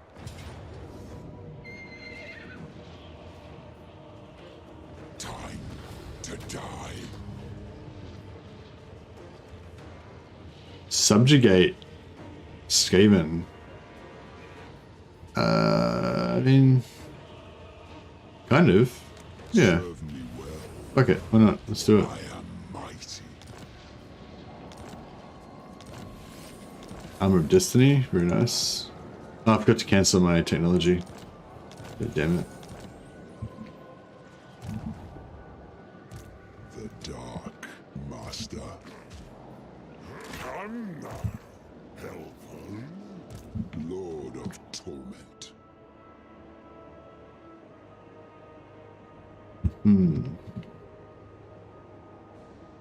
Where's their fortress around here somewhere? Yeah, whatever. Korn demands blood.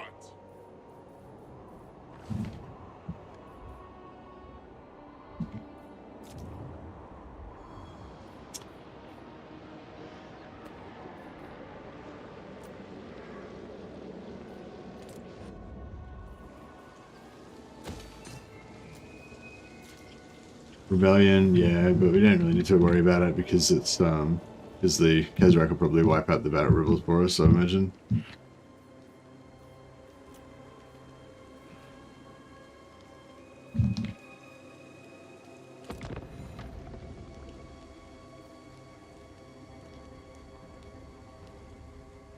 If you ever play Village, Blizzard Peak near Kolek is another caravan route spot that you can farm. Oh, nice.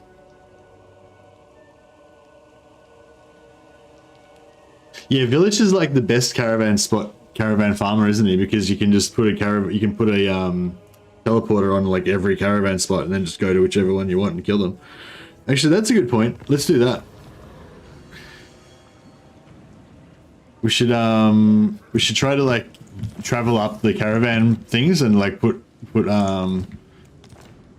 portals on like every single caravan spot so that we can just always farm them wherever they are. Like, yeah, we should have one here so we could kill this because we've been missing out on them. Check this fucker. A dick. Who can we give Zoroaster to? Probably not. Oh, they're sieging it.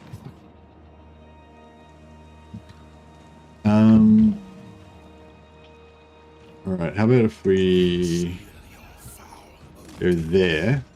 I think we can still reinforce even though we're in ambush stance. Yeah, Khazrak already killed the rebels. Nice. War and slaughter. God maker. Let's just get this show on the road. Old saw bones. I bring contagion. Live to fight. To war. Just charge around in force march mode. I fear nothing. He says immediately before getting murdered. An artifact of ruin.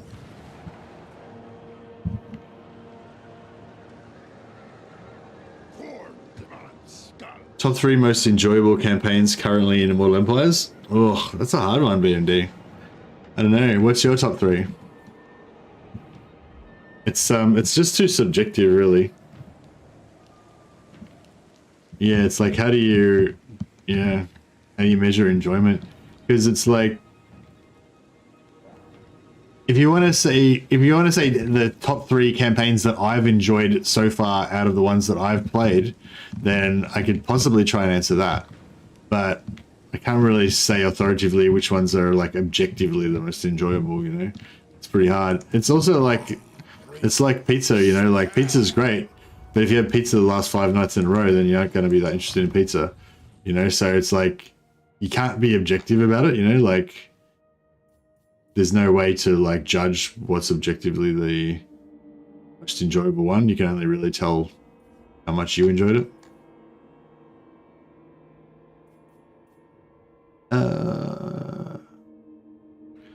Do I want any of this stuff? Not really.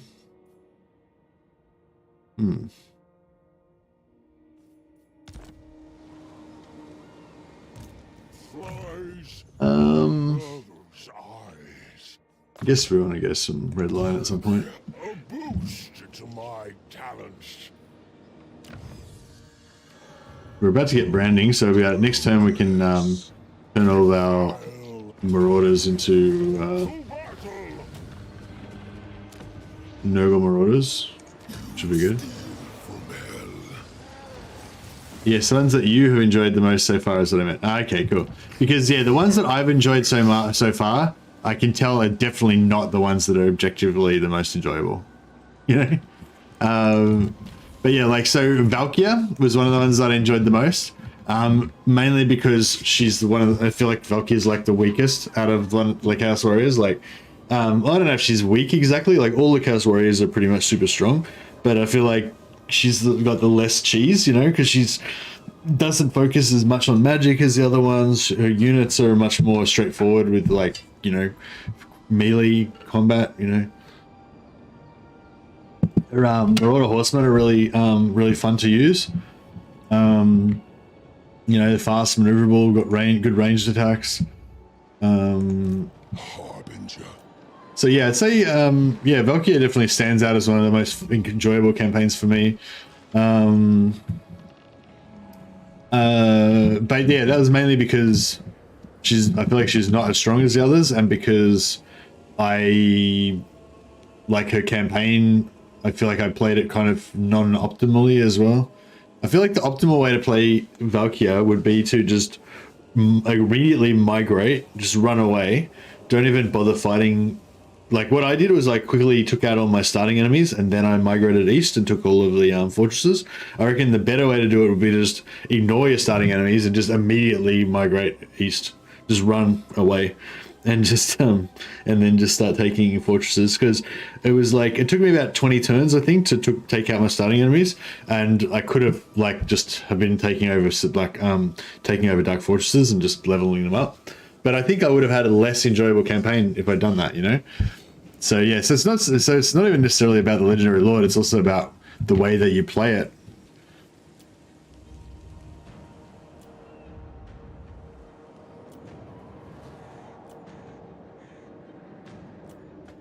Like Festus, I thought was really awesome. Like, I loved how powerful he felt. I loved Nurgle units. I loved like the whole Nurgle theme.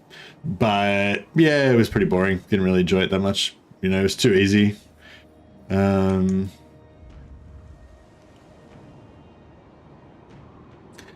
what were yours, BMD? Did you say any? Did you say? No, you didn't say. What else have we played? I played so many things. I really enjoyed Isabella. Not because the campaign was amazingly awesome, but just because I'd been kind of like saving myself, I think, to play the vampires, and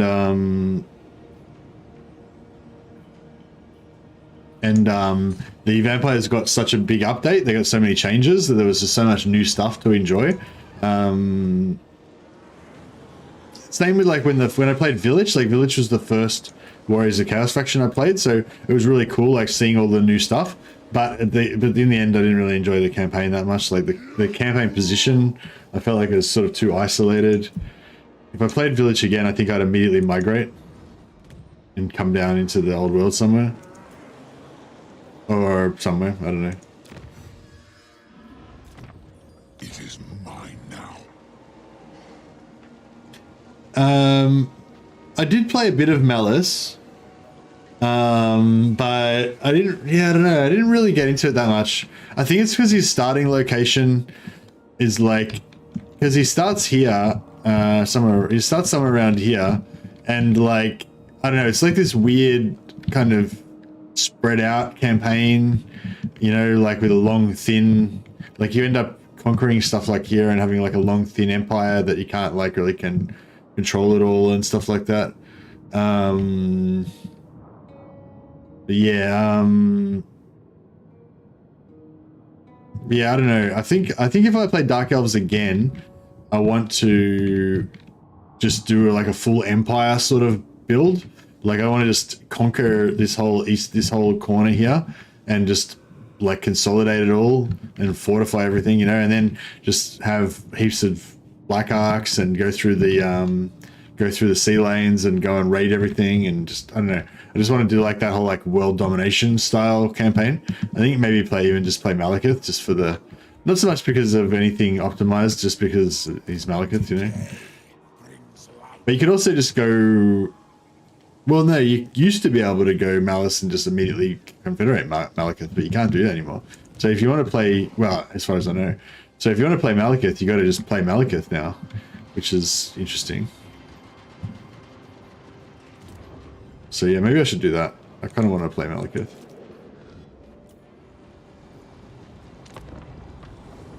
I teleport jumped over the river where he starts with village. Yeah, I think I'd do that as well next. If I played again, I'd probably teleport jump over the river, rampage around Cathay a bit, and then maybe just take a sea lane and just get the fuck out of there.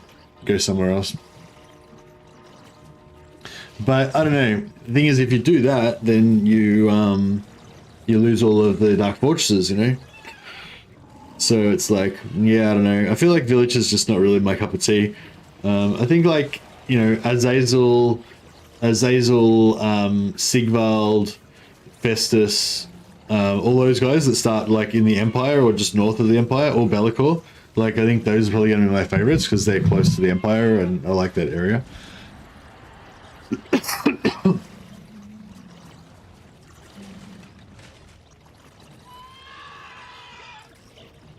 Should we... So... I could fight the battle.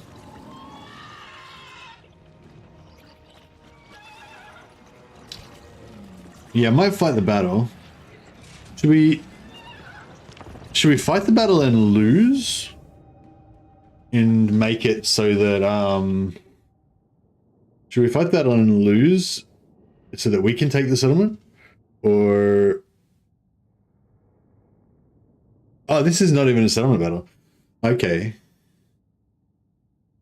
So, what, the garrison's sallying out, I guess. Interesting. I was thinking of doing an Imrik or an Eltharion campaign. Yeah, I was thinking about doing an Eltharion campaign, but maybe like no infinite money though. Just like an Eltharion, no infinite money. I can't remember why I wanted to do that though.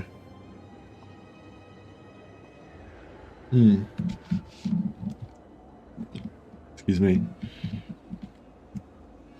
I wouldn't mind playing Imrik, but I'm still a little bit like torn about. I'm still a little bit torn about it because.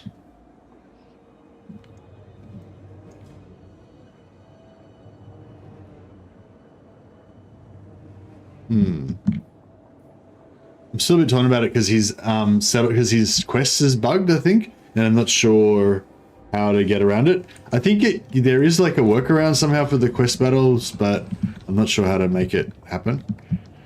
So basically, what happened last time I played Imrik was you get after their first turn, I think a second turn or something, you get a quest to to sack, raise, or occupy 6 settlements, and then you'll get offered a confederation to be able to confederate Calador. So you can basically migrate back to Calador if you want, or you can have like a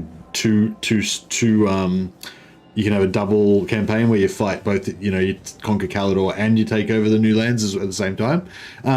But when I got the 6 settlements, it said quest completed, and then it just never gave me the option to confederate.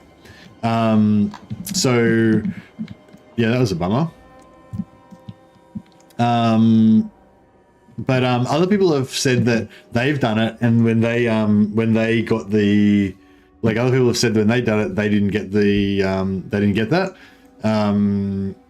And like, I think one of the people that said that they did it was that they said that they just occupied every settlement. So normally what you do is you sack the settlement once, that gives you 1 point towards the quest. Then you occupy, the next turn you occupy the same settlement, that gives you 2 points. So you can basically do it like twice as fast if you sack then occupy. And that's what I did, but then it bugged it out. But I think that somebody else said that they just occupied every settlement and then that made it work. So yeah, what did you do? Do you remember, BMD? Did you just occupy every settlement the first time you took it, or? Does it fail when you take settlements not present in 1 or 2? No, I don't think so. I don't know how it works really.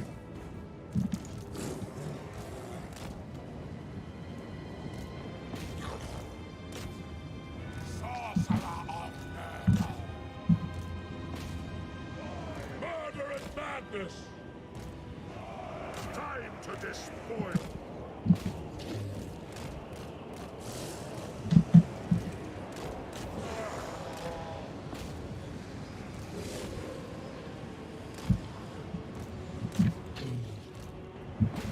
I feel like are they shooting us? I feel like there's not much archer fire coming in. But check out these spawn, they're just getting their run on. That's cool. My God's call. Oh. Oh, crashed. Okay. Guess the stability is not 100% yet. I think I sacked and occupied a few settlements, and I got the offer immediately after. Yeah, I don't know.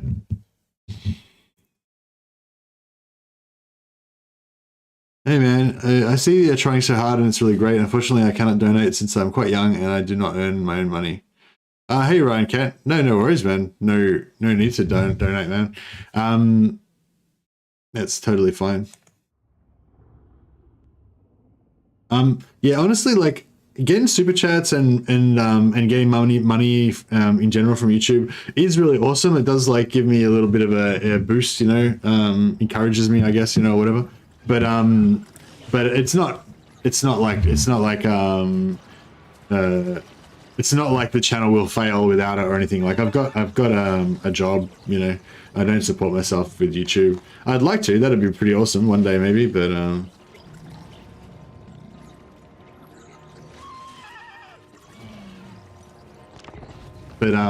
yeah, you don't have to feel bad at all, you know. You know, for all the people who are currently members, if you feel like you can't really afford it or whatever, don't just cancel your membership. But it's no problem. Don't feel like, you know, you have to be obliged or anything. It's all free content. You know, but having said that, I love seeing those green names in chat. So if you like to become a member of the channel, then by all means, don't want to discourage you or anything. But no, honestly, Ryan, if you can't afford to super chat or be a member or whatever, I don't mind at all. I just really appreciate you turning up to the streams and saying hello and chatting. Thank you for the kind words.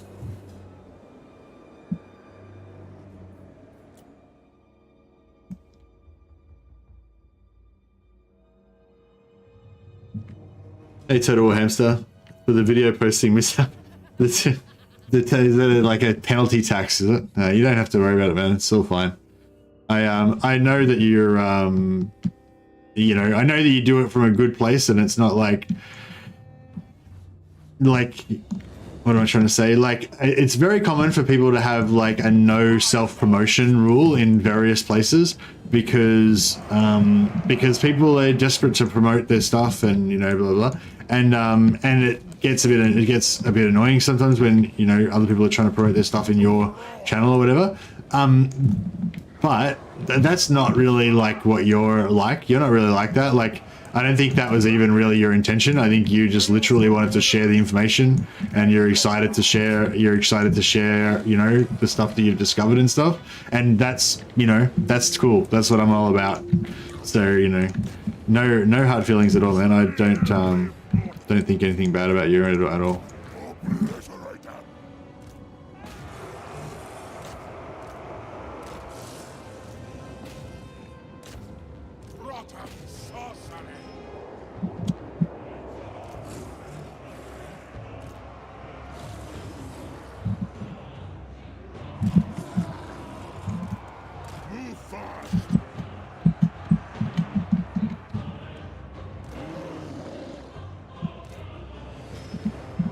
Stupid kids there, and their stupid unbreakableness.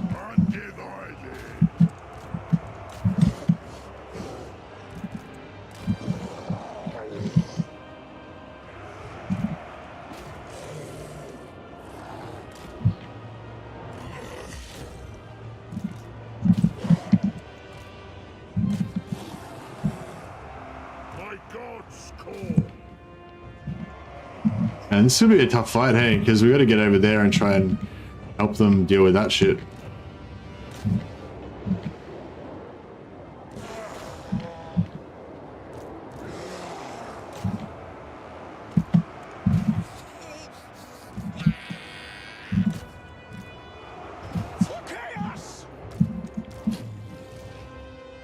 Alright, might try and just pull out all of our fast units straight away, get them over there. Arranged and get them back there.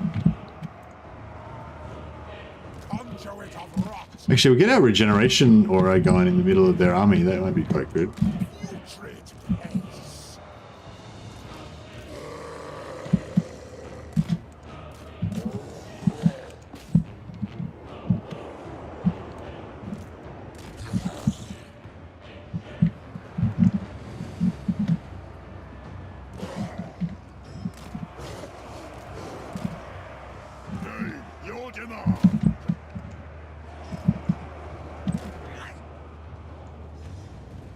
I didn't really do those dogs very well.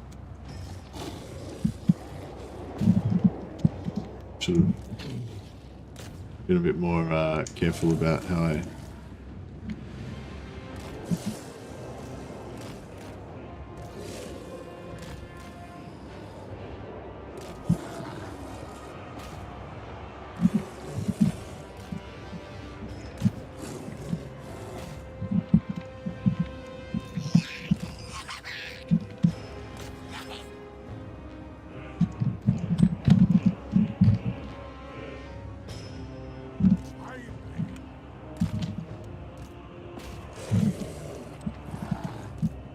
Yeah, this is kind of fun.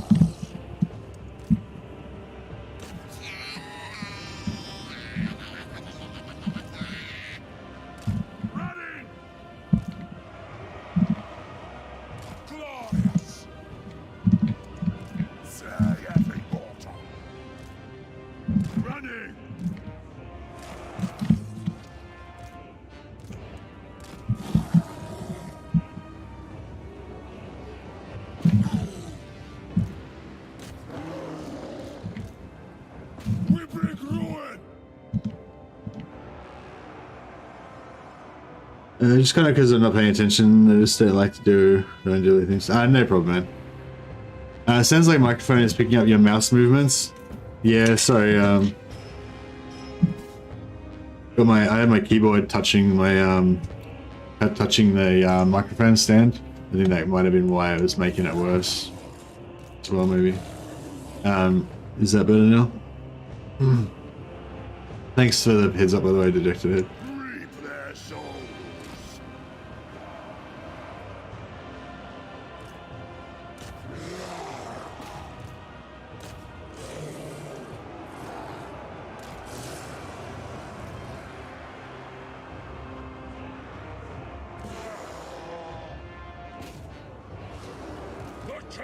Fierce marauders! Fresh meat!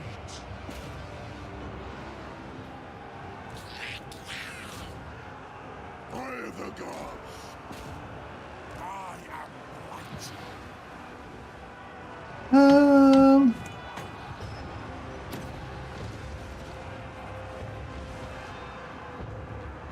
It's weird how they don't move out of the way of Blight Ball even though it's super slow.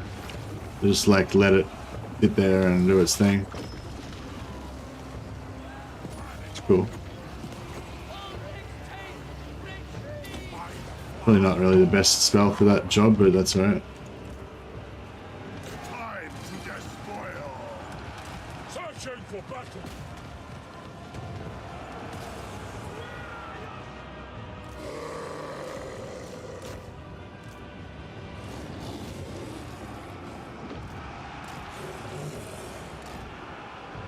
What? Deliver slaughter!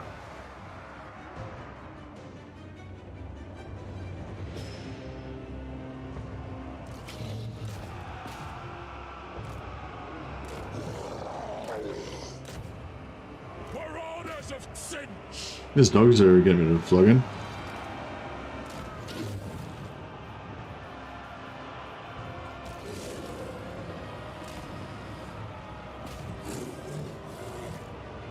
Domination or death!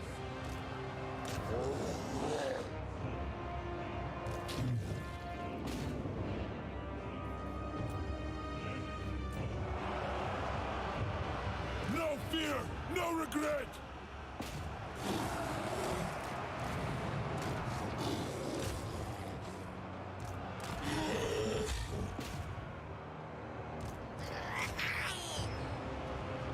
Cinch's many glories! Sorcerer speed!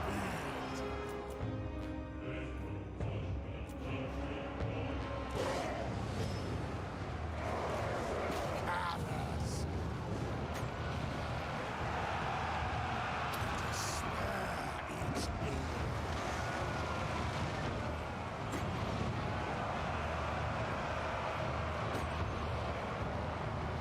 And give us to mark a bit of that as well. Master of decay! Tremble, mortals! Here I come! Sorcerer of It's just basically their invulnerability that's keeping them. I mean, they're Is she on a horse? Yeah. Like,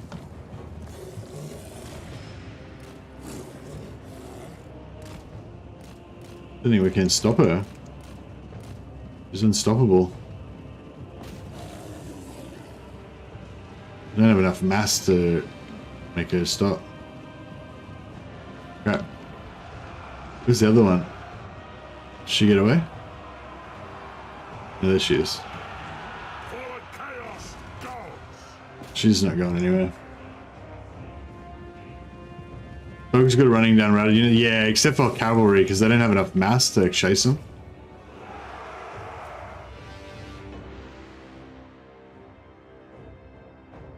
It looked to me like running down units after army losses gave additional experience. Yeah, it does normally.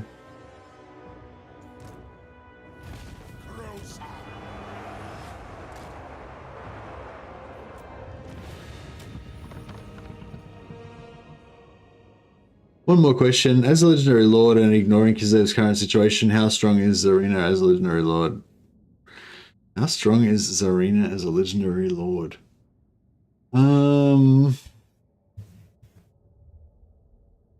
Compared to what? You know? Compared to Castalton? And Boris, do you mean? Or compared to like all legendary lords? Like, yeah, I don't know. Are you trying to decide which Kislev legendary lord to play, or? Yeah, I'm not sure what you mean. So I'd say not particularly. Yeah, I'd say Katarina's not a particularly strong legendary lord compared to all the other legendary lords in the game. She wouldn't be in the top 10, I wouldn't think. She maybe is even on the weak, one of the ones on the weaker side, I guess.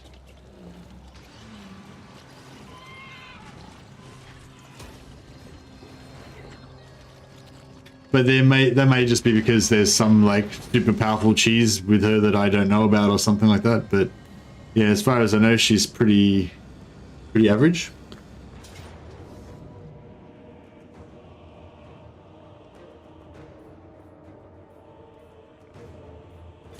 This is Kazrak killing my rebels for me again.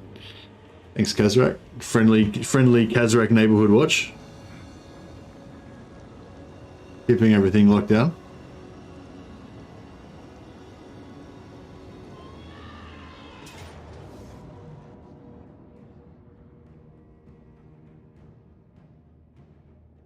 If you use a Leopard Doomstack, she's good. Oh yeah, that's true. Leopard Doomstack's good. But you can do the Leopard Doomstack with Boris, and you do the Leopard Doomstack with you use Leopard Doomstacks with everyone though, and they're good, right?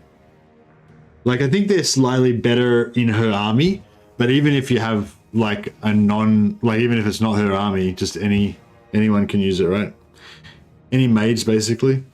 It doesn't even have to be a mage, does it? You can just put mages in the army. Like you can do Castalton, you can do like Castalton Patriarch Doomstack, kind of, with like 5 Patriarchs, put like a mage, couple of mage casters in there, and the rest cats, and that'll work, right? But yeah, actually, yeah, no, good call. The cat Doomstack is pretty strong. So yeah, okay, I'll upgrade her from average to pretty strong-ish, I guess, but still not in the top 10 though. I wouldn't say, like, she's not in the top 10 like actually I don't even know what Scarbrand's like now, like, you know, like old school Scarbrand and old school Taurox and stuff like that. I don't know what even would be the top 10 now. I don't know. Yeah, it's not really like I don't really care about that sort of stuff. It's irrelevant. Like who cares, you know? Like, unless you play competitive multiplayer, like competitive multiplayer head-to-head campaigns, like, I feel like, you know what I mean? Like, the relative strength of the factions is not really that irrelevant.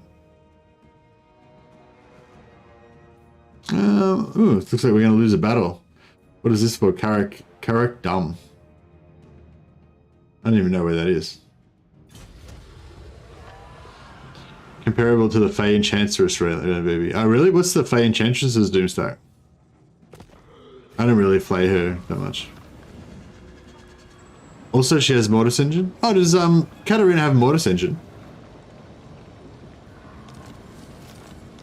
I didn't remember that. Oh, okay. No, she doesn't. Yeah, Fey Enchantress has the Mortis Engine, but yeah, no, Katarina doesn't.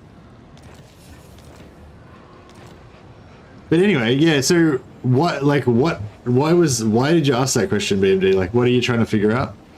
I'm not sure if I really understood the question.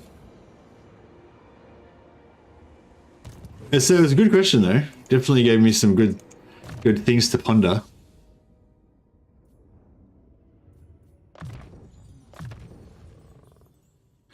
But yeah, what are you are you trying to figure out what legendary lord to play out of Kislev, or are you just trying to, like, you're trying to decide what would be a fun legendary lord to play in general, or are you trying to make like a ranking of fucking legendary lords and trying to figure out where to put Katarina, or what? You know, I don't really know what the depends. Like, yeah, the answer kind of depends on what you're looking for, I guess.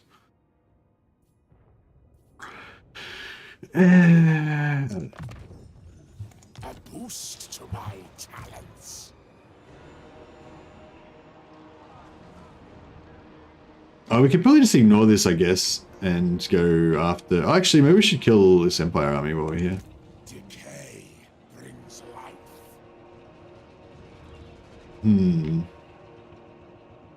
Is Warhammer 3 better than Warhammer 2? Oh, I heard Warhammer 3 is not as good. Nah, Warhammer 3 is better than Warhammer 2. It's just a lot newer. Like when a new game comes out, you know, it's usually buggy, it needs a lot of fixes, the balance is all fucked up and everything. Like, that's basically where Warhammer 3 is now. So I guess you could maybe make an argument that Warhammer 2 is better than Warhammer 3 right now because Warhammer 2 is more polished and all that kind of stuff. But Warhammer 3's just got so much more stuff in it than Warhammer 2, you know? So like Warhammer 2's like more polished and kind of better in some ways, but it's just missing heaps of stuff, you know? It's like, it's the old version that doesn't have much shit in it, basically. Well, it does have a lot of stuff in it. Like, Warhammer 2 is a great game, don't get me wrong.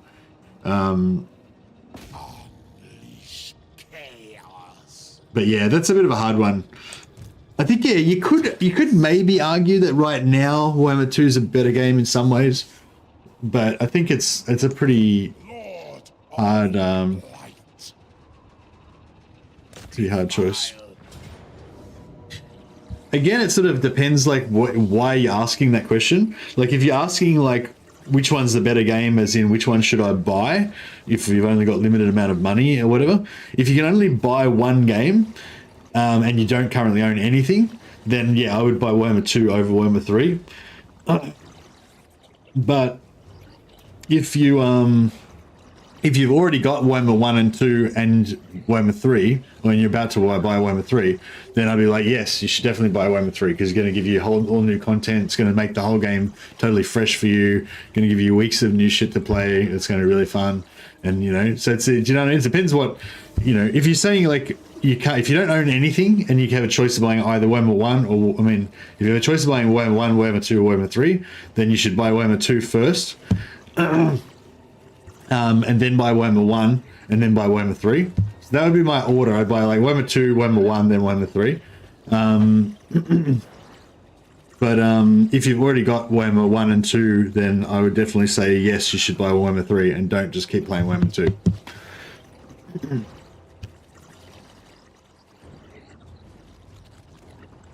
Should we fight this battle? I kind of feel like we might do badly, but I feel like it could be fun.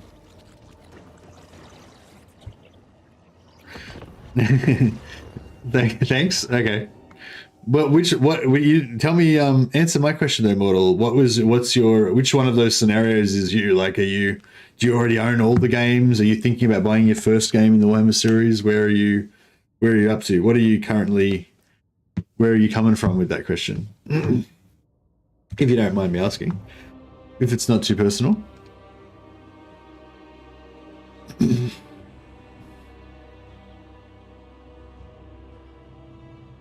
Murder and madness! Chaos Marauders!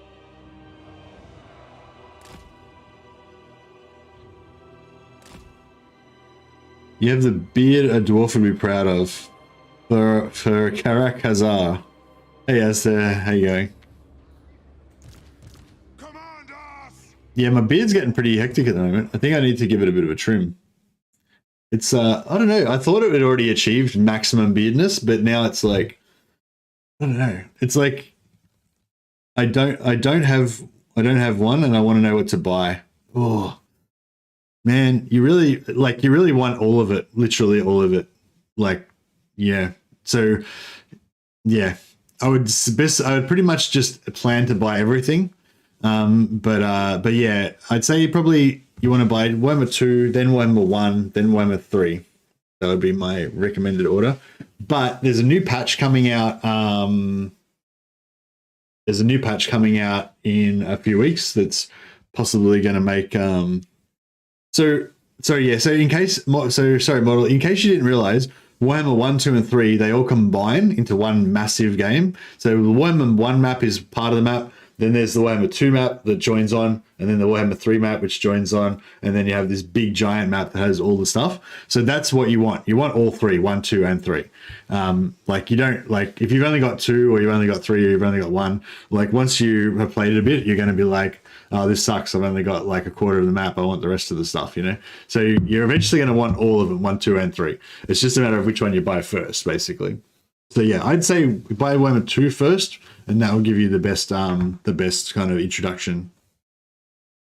And then get Warhammer 1, and that'll expand the map for you and give you some more fun factions to play, and then you get Warhammer 3. And then you'll have the whole thing. And then there's a whole bunch of DLC you can buy to like fill out different factions. So yeah, you buy Warhammer 2, then buy Warhammer 1, join them together, then you play Mortal Empires, then buy Warhammer 3, join that together, now you're playing Immortal Empires, which is like the big map. And then whichever faction, you pretty much got like, just by buying those 3 games, you'll have access to, I think, like 9, 8, you have like access to like 30 different factions you can play or something like that. And then, or 25 or something, like different factions you can play. You'll probably have a pretty good idea of which ones you like, and then just buy one of the DLC for the faction that your favorite faction. That would be my recommended method of going about it, assuming you've got enough money to buy all that stuff. The other thing too, if you know you're on a bit of a tight budget, all of the older stuff goes on special regularly. So if it's full price right now, if you just wait a little while, there'll be a sale soon, and it'll be like 60 to 70% off. But if you've got the money, I'd say just buy it now. Fuck the sale, because it's worth it. You know, like it's the best fucking game around. You know, in my opinion. So you know, it's just up to you whether you want to save that $30 or whatever, or you want to just get the game now and start playing the best shit that you can get. If anything, Total Warhammer will get your money's worth over time. Thousands of hours of gameplay. Yeah, that's right. It's like you can't really get bad value out of it, because you'll just keep playing it. You'll probably still be playing it years from now, you know.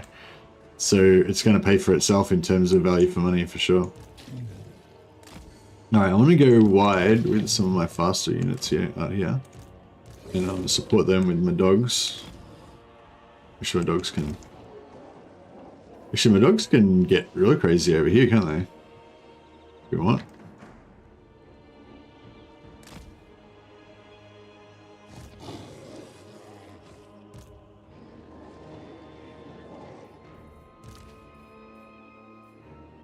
The dark gods command me! Chaos Marauders!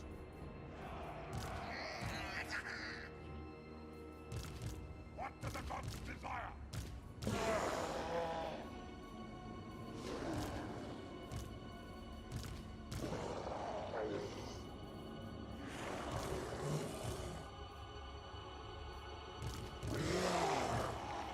Trying to like figure out where I'm gonna how best to control all my units.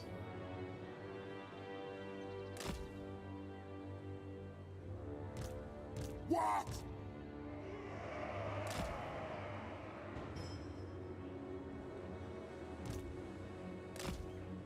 Sorcerer of Nurgle.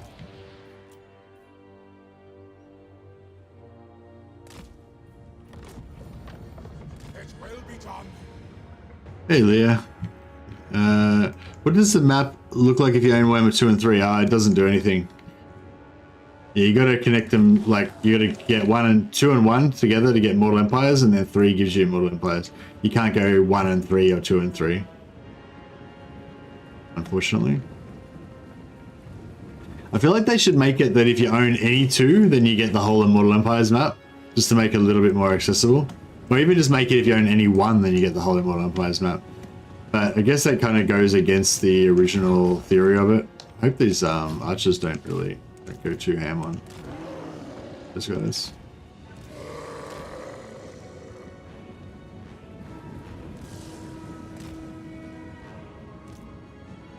Attack the mortals! Twisted champions! Rotten sorcery! Despair eats me.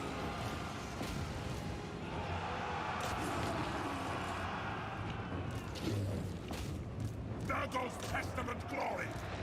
Kill, maim, burn! The Changers Marauders! Sorcerer of Nurgle!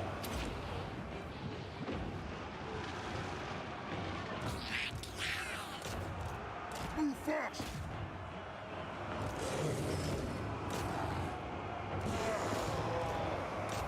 That's the master speed! I should have flanked around the back of this. That's what the masters bid!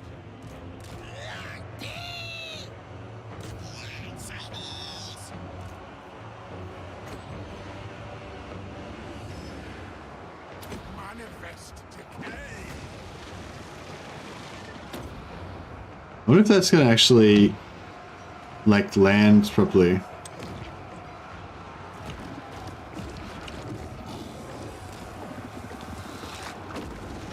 Yep, that landed properly. That's good. Eat your souls!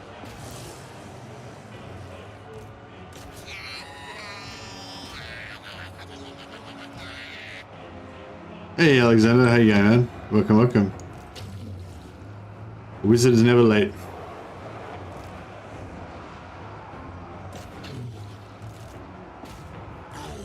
Let's get these guys up. Is he on a horse? Yeah, it's really annoying how they're always on horses nowadays because you can never like catch them. Let's get all my heavy units up there and surround him.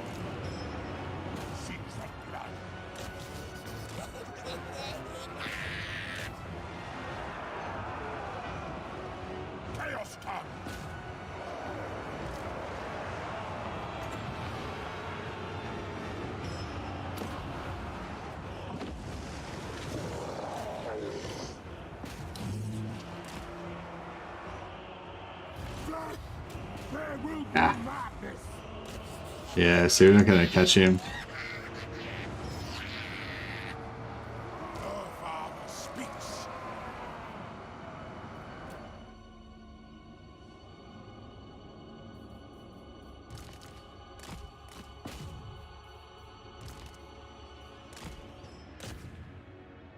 Just mop up a couple of extra units. Try and get a heal out of this.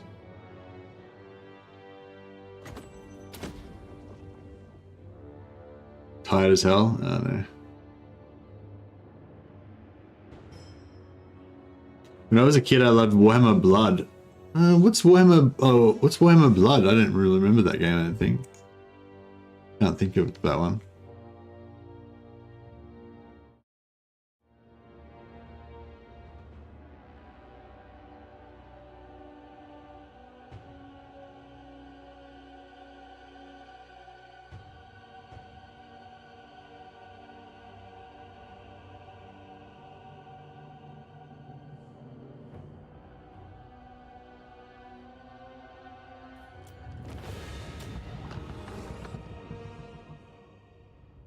Blood Bowl. Blood Bowl's cool. Yeah, Blood Bowl 3's coming out soon. I'm kind of, I don't know, I'm kind of excited to get into it, but then I kind of feel like it's not going to work very well with the channel. Like, it's hard. I don't know. I feel like it'll be hard to, like, Blood Bowl. I don't know. Like, Blood Bowl's, maybe with Blood Bowl, I don't know. Maybe I have to play a different type of content. Well, maybe it'd be the same kind of content, I guess. I feel like with my streams, you know, I mean, hopefully we talk about some interesting stuff about the game and how, you know, how to play different units and stuff like that. But it's also, it's pretty forgiving. Like, really, if you know the game pretty well.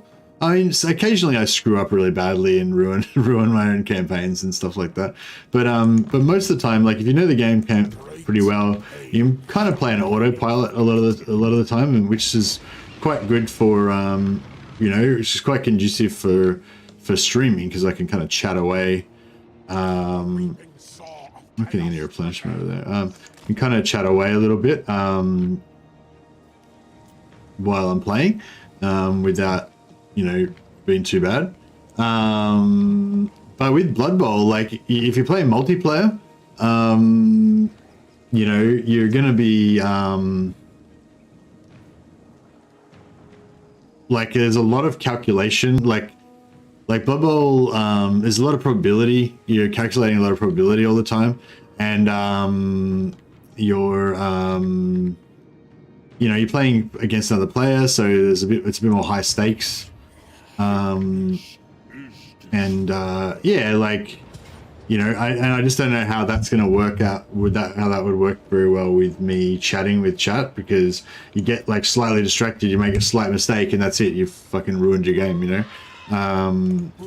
Which, if you're just like getting drunk while you're playing Blood Bowl and you don't really give a shit whether you win or lose or whatever, then you know, and you just want to see the little characters punch each other up and stuff, then I'm like, yeah, I guess that's cool and stuff. But I'm not sure if that's like good content for people to watch. You know, they probably want to see you play well. But I don't know. I'll probably try at least one Blood Bowl stream just to see if it works as a streaming thing. I know people do stream it. I just don't know if it's like I don't know if people really like watching it or what. I feel like it won't be as good to stream as this game, but it's a great game to play. Like, I fucking love Blood Bowl. I've sunk many hours into Blood Bowl 1 and Blood Bowl 2 and Chaos League before Blood Bowl came out. The game they made before that was basically just a rip-off of Blood Bowl. It was called Chaos League, which was also really good.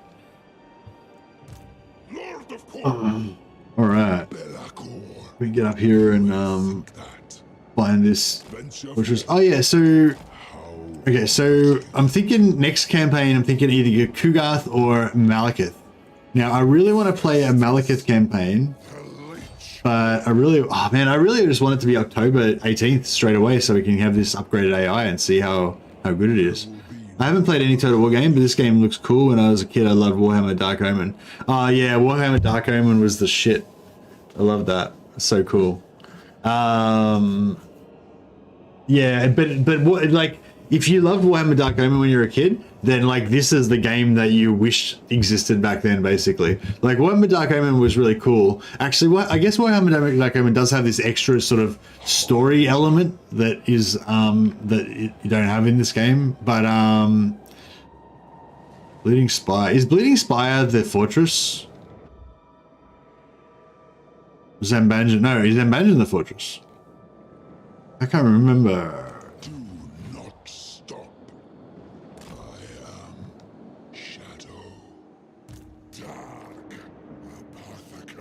What's this one? Burning Monolith. Everything sounds like a fortress name to me. Nagal shows the way. Lord of War. I know, there's got to be a fortress around there somewhere. Zambanjan is the one? Zambanjan? Yeah, cool. Thanks, Total Hamster.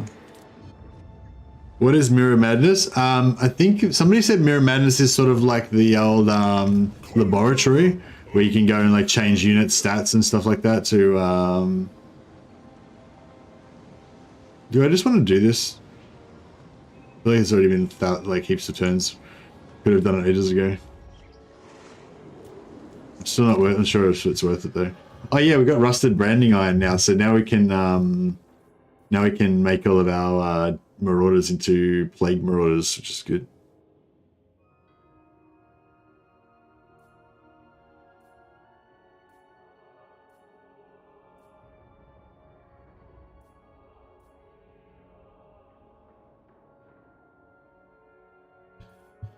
I don't know. I would like to get this one in generation for our aspiring champions, but before we do that, I might go for... I don't really want actually any Slanesh units, I don't think. Really. I don't know, I could probably skip Slanesh mostly. But I wouldn't mind getting some Khorne units, although I think the Khorne units are mostly just for the lols. It's not like I really need them. Just for the memes. Well, not really memes, just like the cavalry, like the Marauder Horsemen are really fun to use.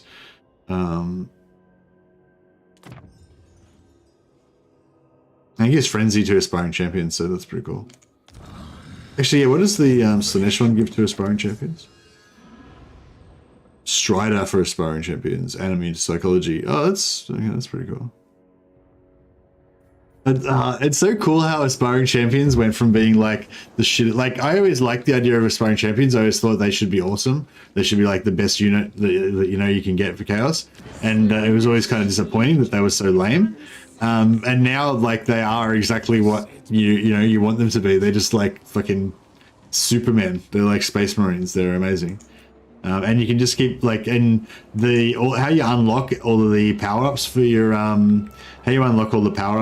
your aspiring champions through your tech tree just feels super good as well. Like, it's just like, yeah, just like powering them up, making them more and more awesome. It's pretty cool. Zeech, Law of Zeech. Should we do it? Let's do it. Blessings of Zenith.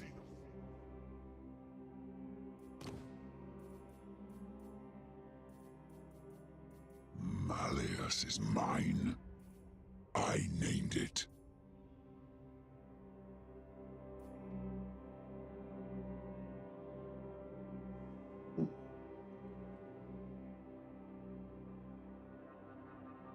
Okay, so yeah, so you can't do the invincible mage thing with your Zeech mages, but I think the Zeech mage lords can do it. What's our sort of go-to spell for Zeech? I guess pink fire is pretty good.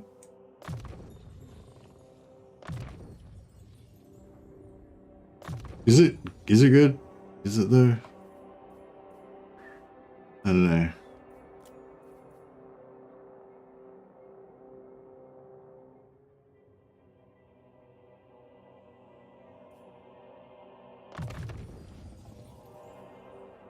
I was the absolute ruler of this world. You use pink fire? Or blue fire? They're both fire. They're all fire. Everything's fire.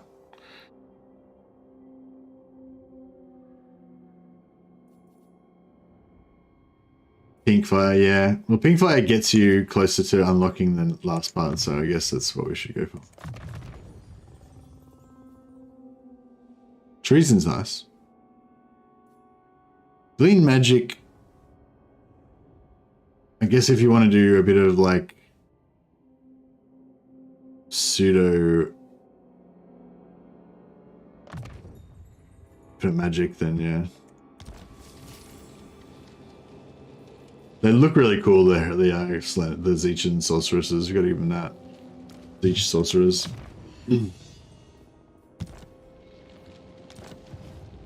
The first. Repugnant life is the best life.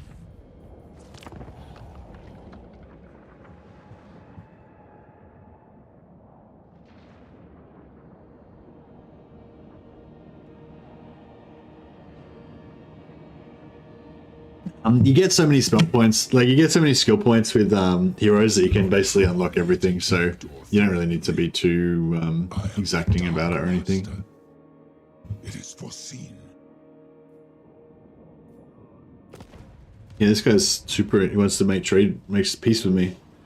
We keep punishing him. Hey boss, what are the chances of an Ika Claw run? I just played a bit of Throt recently, so it might be a while before I play Ika Claw.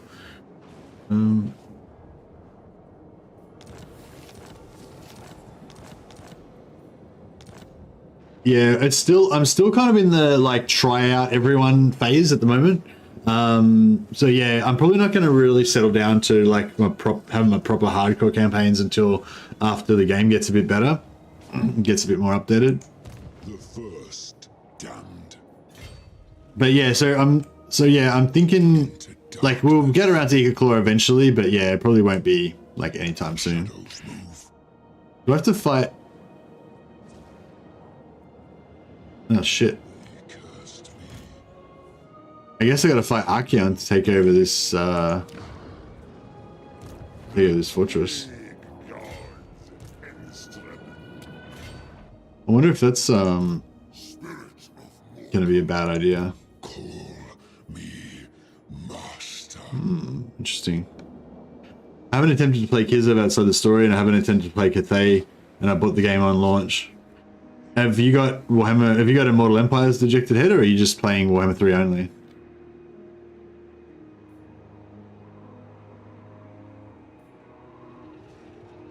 Because yeah, you have Immortal Empires. Oh yeah, well yeah, fucking I agree.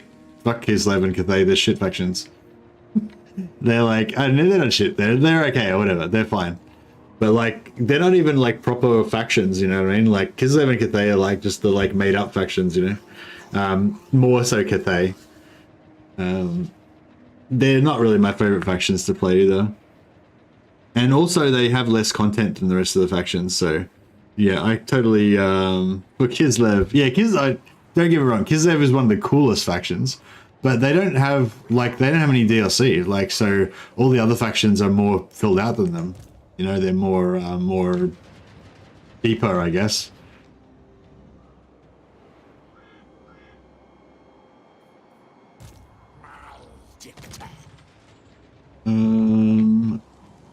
Zavastra? Oh, they didn't actually take Zavastra.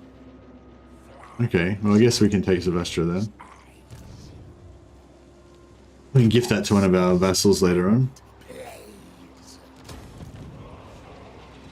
And get us a bit of replenishment while we're here. Malefacts, keep punishing these weaklings. Joyous slaughter. Manifest decay. Hey, Mumchill, how's your character doing? He's still alive. He's still alive. My pestilence. Oh yeah, I didn't do a what do you call it? I didn't do a rename for Total War Hamster. Where's my? Did anyone else do a super chat earlier that I forgot about as well? I think it was just Total War Hamster, wasn't it?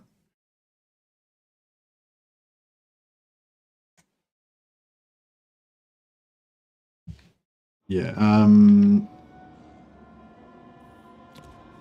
So yeah, Momchill. Scourge of our enemies. Where are you? There you are. Momchill Fluidborn. He's still cruising along. You're level 9 now.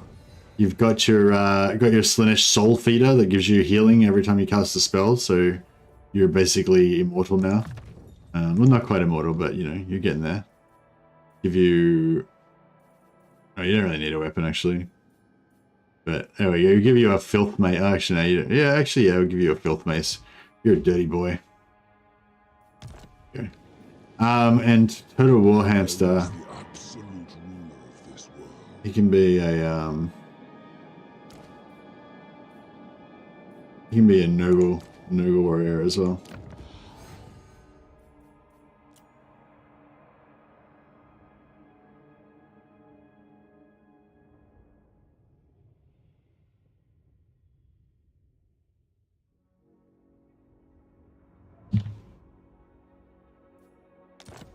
There you go. Warhamster. That's you, Warhamster. You're immortal now. Give you the Armor of Destiny to make you even tankier. Actually, no, I'll give you Glittering Scales. That'll be good. And you... there's not really any weapons that we really particularly want you to have, so I'll just give you whatever. Jump like a pendant, talisman. You might have to go without a talisman. And you can have some... You can cause terror. There you go.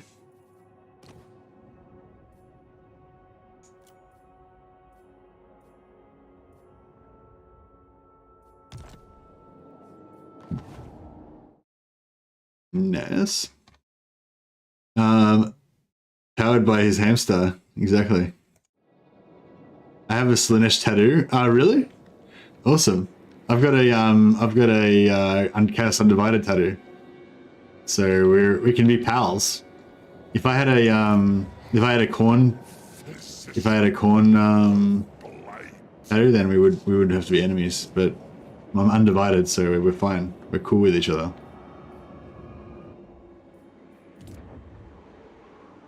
Tribe slaughter. We can't really give it to anyone, can we? Oh, that was actually a fortress. Shit, I didn't realize that. Alright, well that's not going to stand. Because they auto-resolved it and I was like, oh, what was that? Oh, whatever, it doesn't matter. And then, but then I'm like, well actually they'll have to wait because I'm, might have to wait actually because I gotta finish streaming now. Yeah, so I was thinking of playing, well maybe I'll do I might do another episode of this one. Wait, what's tomorrow? Tomorrow's Friday, isn't it? Or is today Friday? Today's Friday, I think. Oh, actually, so I'm thinking about not starting early. not starting early anymore on Fridays and Saturdays to see if that works better. I don't know, for a while, I don't know, everything works for a while, but then, yeah, it's like, yeah, today's Thursday in America, yeah. So next stream will be basically Friday, yeah. So yeah, so Kugath, Chris wants me to play Kugath. I was thinking about playing Kugath. I wouldn't mind playing Malekith as well. But maybe Kugath would be better to start with because maybe it'll be too easy if I play Malekith. But yeah, I don't know. I'm sort of trying to think, are we kind of finished with this campaign? I mean, obviously we're not finished. Like, there's heaps more stuff we could do. The endgame Korosis hasn't even happened yet. But I'm trying to think, is there anything else that I really wanted to like test out or anything? I don't know. I don't know. I might do another episode of this tomorrow. We'll see how we go. It might be another episode of this tomorrow, or I might start Kugath. It's just the problem with the game at the moment. Like, it doesn't really, like, you know what I mean? Like, you can just start the game and you already know that you're just never going to get challenged or like have any problems. Like, so it's sort of like you can always stop as soon as you start playing. You just be like, all right, cool, done now. Don't need to do anything else, you know. So it's kind of how I'm feeling at the moment. But Kugath is apparently pretty hard, so that could be hard. That could be fun. So we could go Kugath and try and deal with Gorst. Some people are saying we should play Gorst because he's different. But I feel like Gorst is a bit overpowered at the moment, so maybe I'll wait till he gets nerfed a bit more. But I don't know. Anyway, I have a bit to think about it, but I better go anyway, guys. I got to go and get a bit of sleep. I want to watch Nurgle start suffering, but I have a date tomorrow. Oh no.